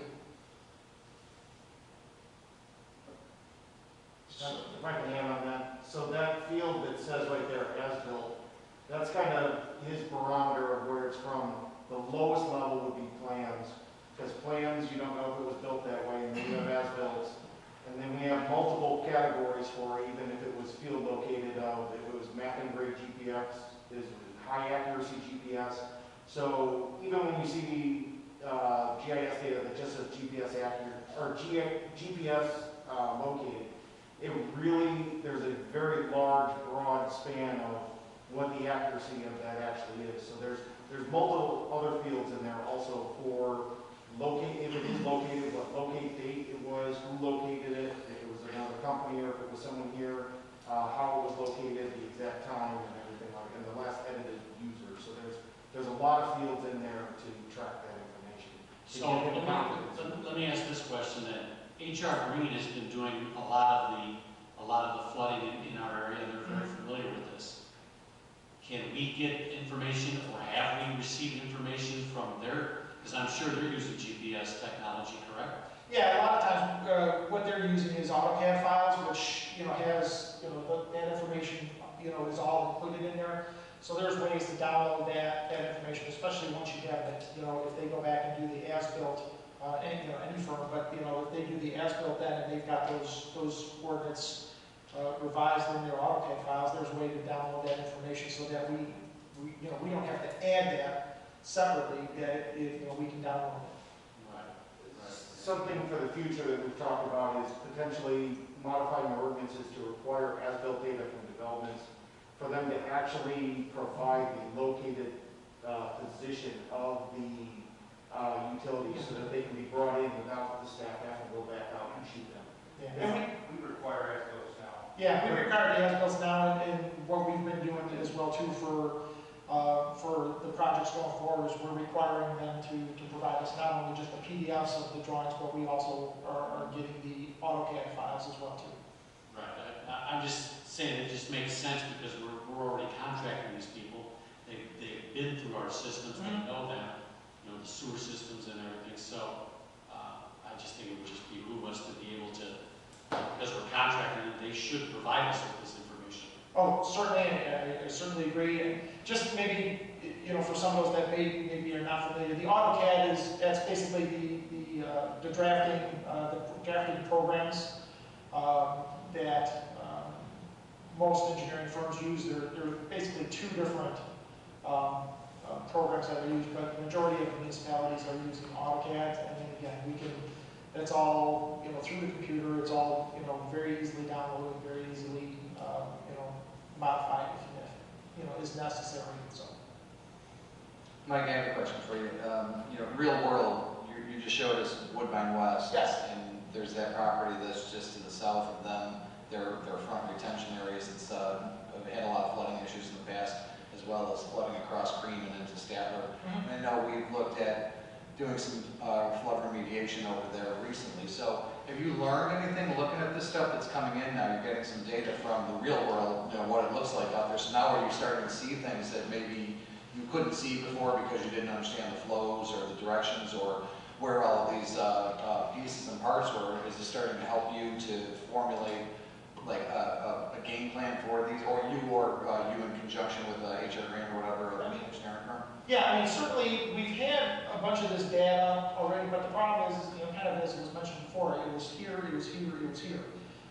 This puts it all in one location. So before we were able to go onto the county's GIS site and get the contours, but those drawings didn't have our storm sewer system on it. So now we've got that, where we can load that information and again, put those layers on and see that drawing where we have everything all at once. So this is definitely going to help us moving forward to better understand what the drainage issues are and how we can plan to resolve these issues as much as possible.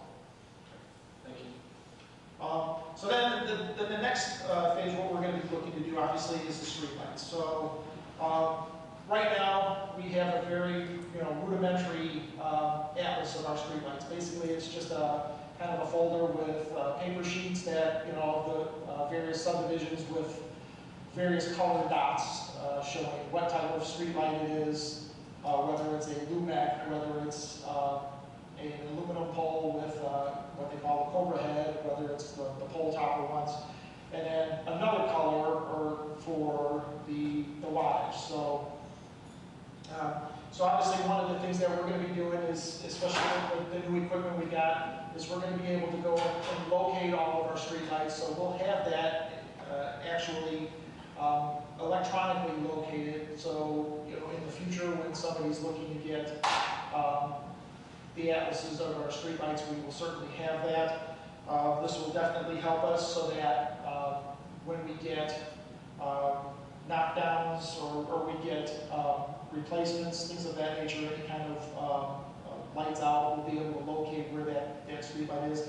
When we do get the knockdowns, we turn that information into our insurance. One of the things that they're always requiring is the information on when was that installed, how old is that. So as we move forward with this information, we'll be able to get all of that data in here so that we can just pull up a light, click on it, and say, this thing was installed on such and such date, or it was replaced or repaired on such and such date. Whether it's high pressure sodium pressure, whether it's an LED light, we'll have all of that information, going forward.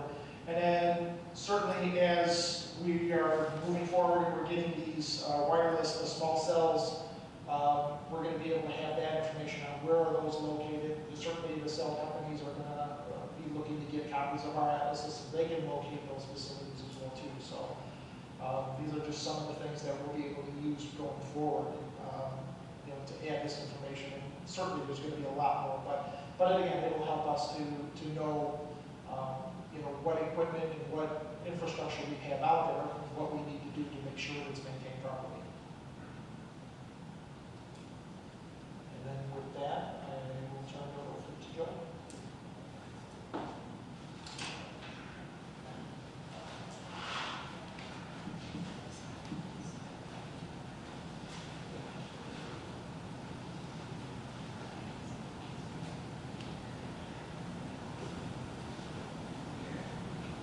All right.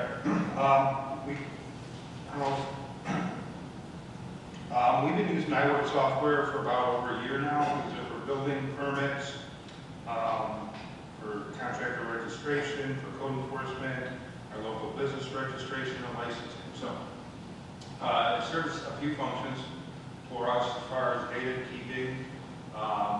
It also has some capabilities as far as GIS information and functionality.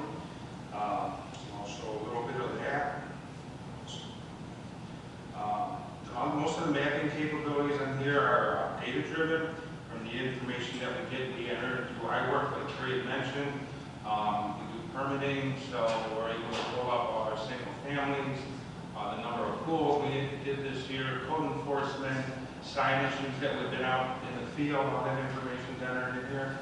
So I'll pull up just permits first. And we'll pull up a map here.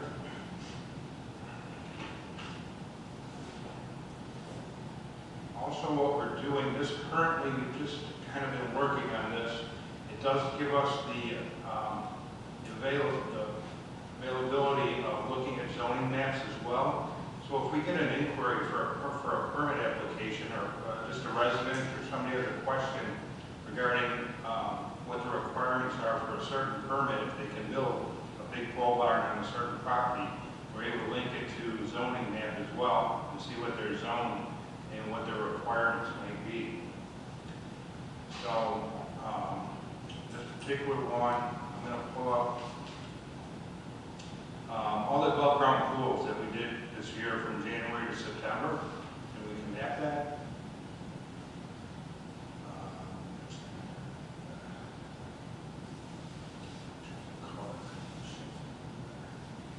So we're able to map that and figure out where all our above ground pools are. So you can see they're designated by the little red boxes here.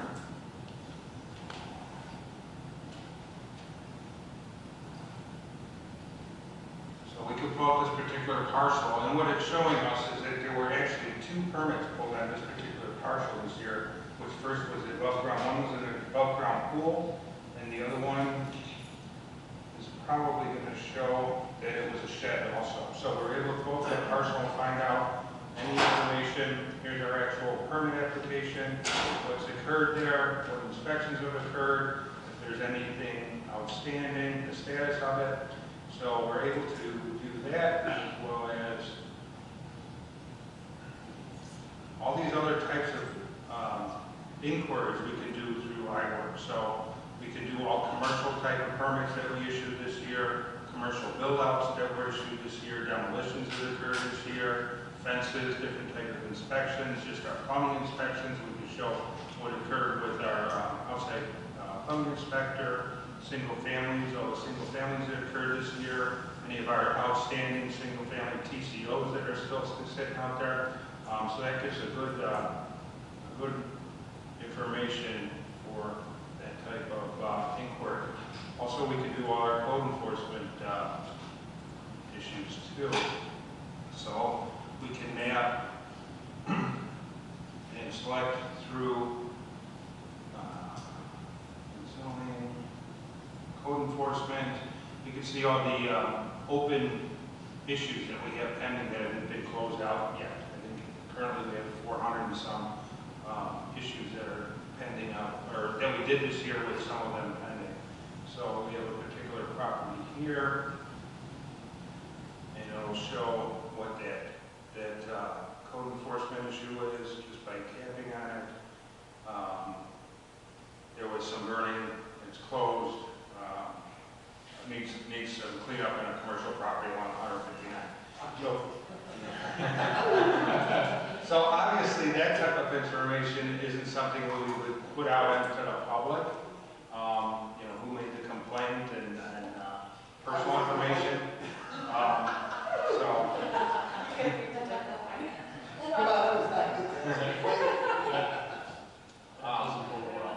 We currently use this also for our business registrations. So what we eventually will be able to do is map like all our, say, all our restaurants, our wellness businesses, all our whatever. So we'll be able to actually plot that and get that information and show a map. So, you know, we know where the open areas are, where we don't want more restaurants or pizza places or nail salons, and get that information. So, I said,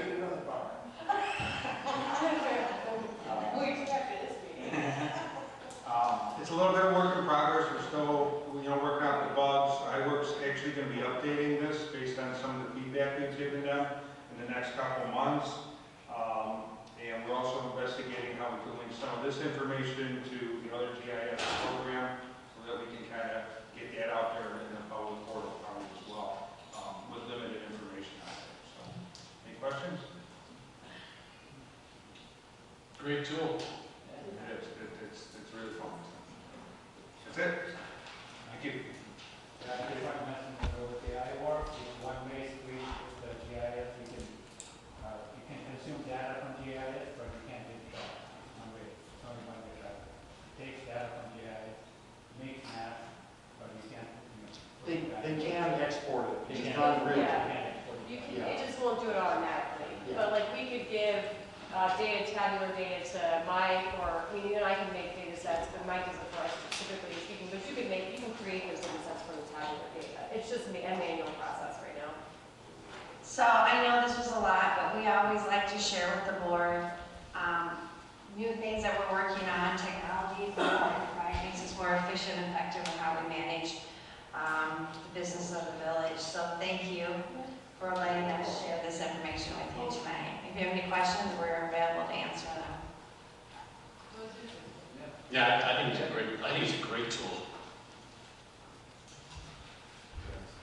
Okay, is there any old business? Is there any new business? Yes, I guess so.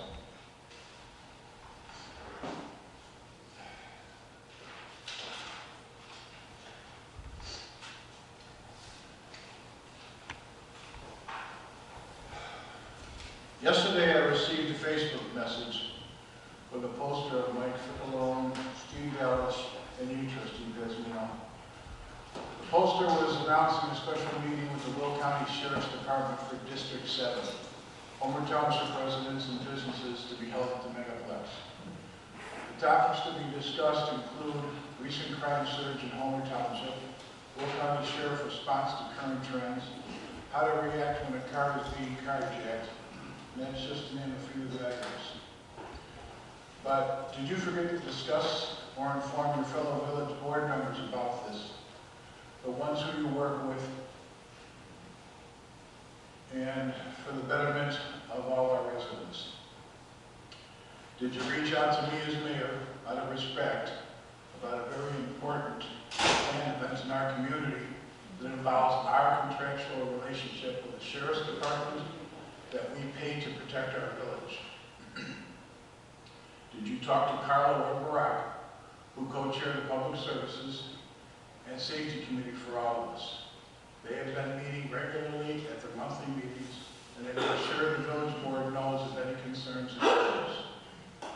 The other members of this committee include our EMA, the Sheriff's Department, Fire Departments, our road district, all who work very hard on behalf of our village.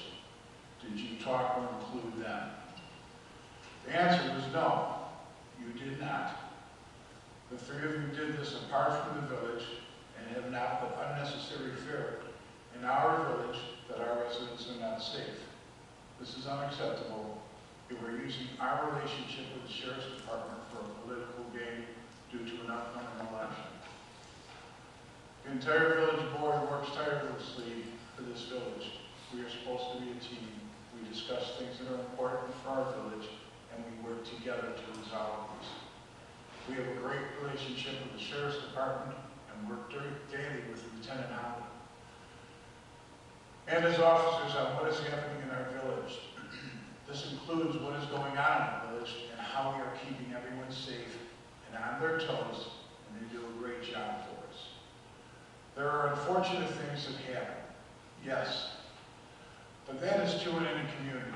However, we have an incredibly safe and proactive community. I truly believe that both our residents and our businesses watch out for each other. To make it appear that we are not safe for political reasons is wrong.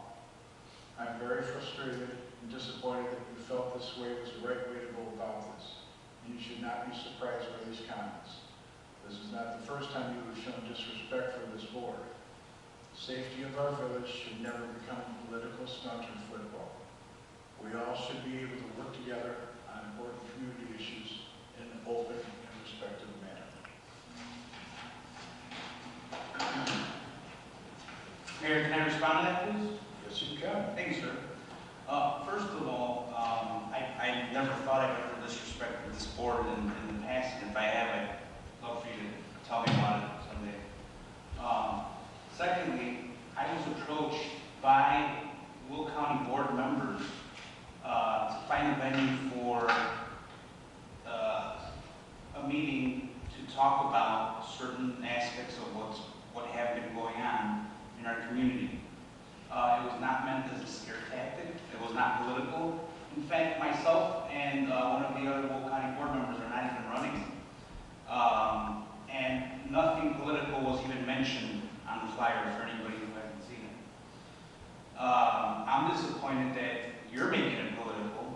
And I'm disappointed that not only are you making us more of a spectacle than you already have, you're bringing it to the board now.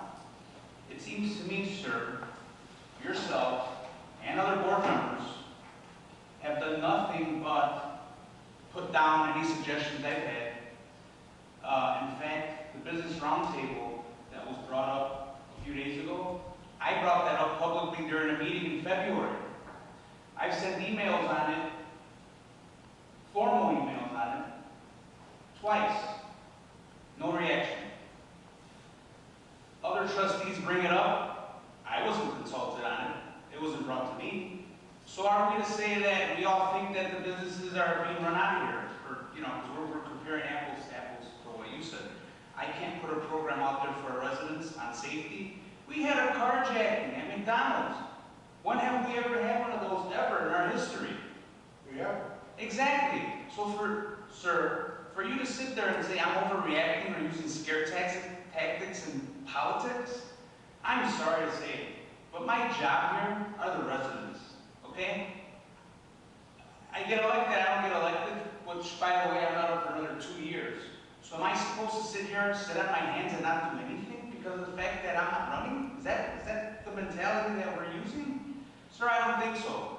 Maybe I should have said something to you earlier, but it was not a village event, it was a county event.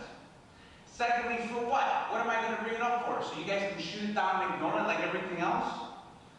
I'm sorry, sir, and if I was wrong by not mentioning it I mentioned it to one of my colleagues, I asked her opinion. She said, speak to everybody on the board. For what? So it could fall on deaf ears, just like the business roundtable did back in February before we needed it, because I knew it was coming. And then now, it's okay. Well, sir, I want everybody else's connections here too. And that's my response. And I'm sorry you feel that way, sir, but that was not my intention. It was for the public good. And it was to do something right because I feel like this should have been done a long time ago. Well, for all the times that I have gone to your business and all the other businesses in here to make sure that they are up to date, I also came back and told everyone on the board that this is what I've been on. I don't go out and try to, you didn't come up to us first. You should have come out to us. And from my understanding, Trustee Sweezer told you to talk to me, talk to Carrie, talk to one of the trustees. You need to inform us what's going up so we don't have something blow up in our face. It was not a village event, and the makes no difference. Will County board member You put your approached name the sheriff down as directly. trustee It had as nothing to veto, do with me. And you left. Nothing.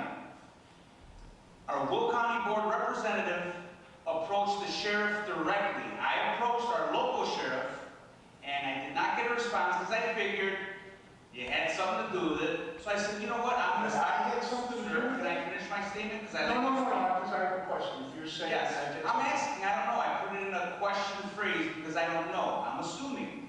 Just like you're assuming. I assume. Let's all assume together, right? So can I finish? Our Will County representative approached the higher-ups at Will County Sheriff's Department, and they came to an agreement. It was not a village event, and it was not supposed to be. The only reason Homer Glen got mentioned was because of the fact I am a Homer Glen trustee, and I'm sorry, but I represent my people. And you had two other county board members that wanted to participate and do something good. I don't understand why this is even an issue right now. God forbid we do something good for our citizens, then we're going to get attacked. Is that the message that you're sending out? Go right ahead, sir. Because that's what you're doing. No, you are. Okay, well, it's what they think, not what you think. When you have this one trustee right here saying that she never agreed. I asked her opinion, doesn't mean I have to follow Well, so that's like a rumor, so it's okay to do a rumor because. it. What rumor? What are you talking about? You have one person that you said. I asked her opinion. She said, well, take it up with the board, talk to him. I already knew where it was going. And take it to the board. Individually, yes. So you didn't take it. But it's not my event. It was your event. You're. Sir, I just publicized it. You can hear say all you want, but that's not what happened. Oh, it's not. This is all fact. I've got the thing right here, and it shows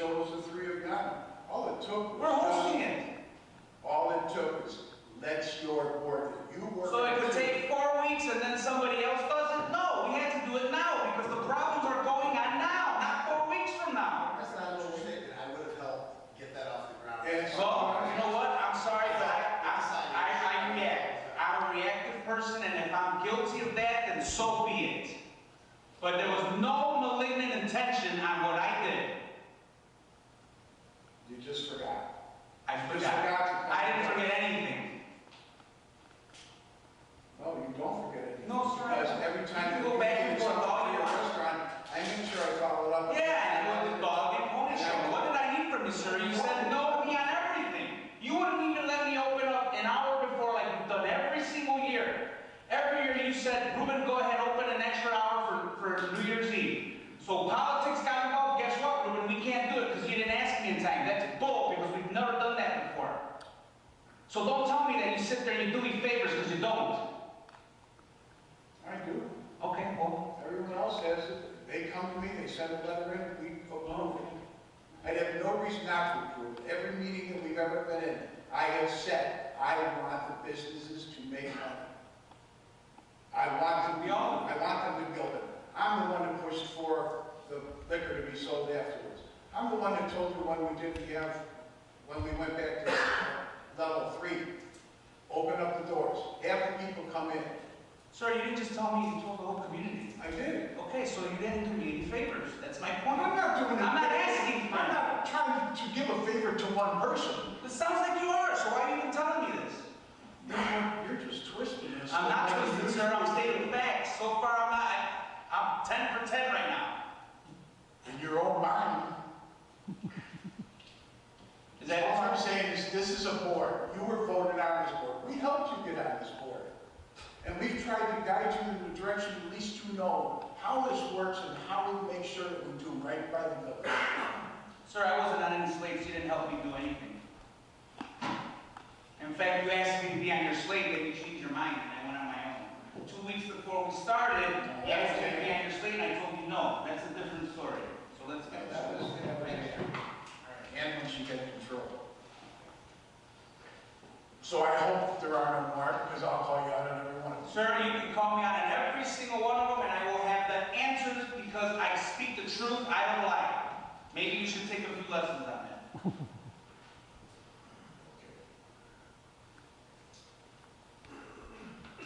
After all that, does anyone else have anything to say? Then I need a motion to adjourn. I so move. I'll second. All in favor? Aye. All opposed? Ayes have it. Meeting's adjourned.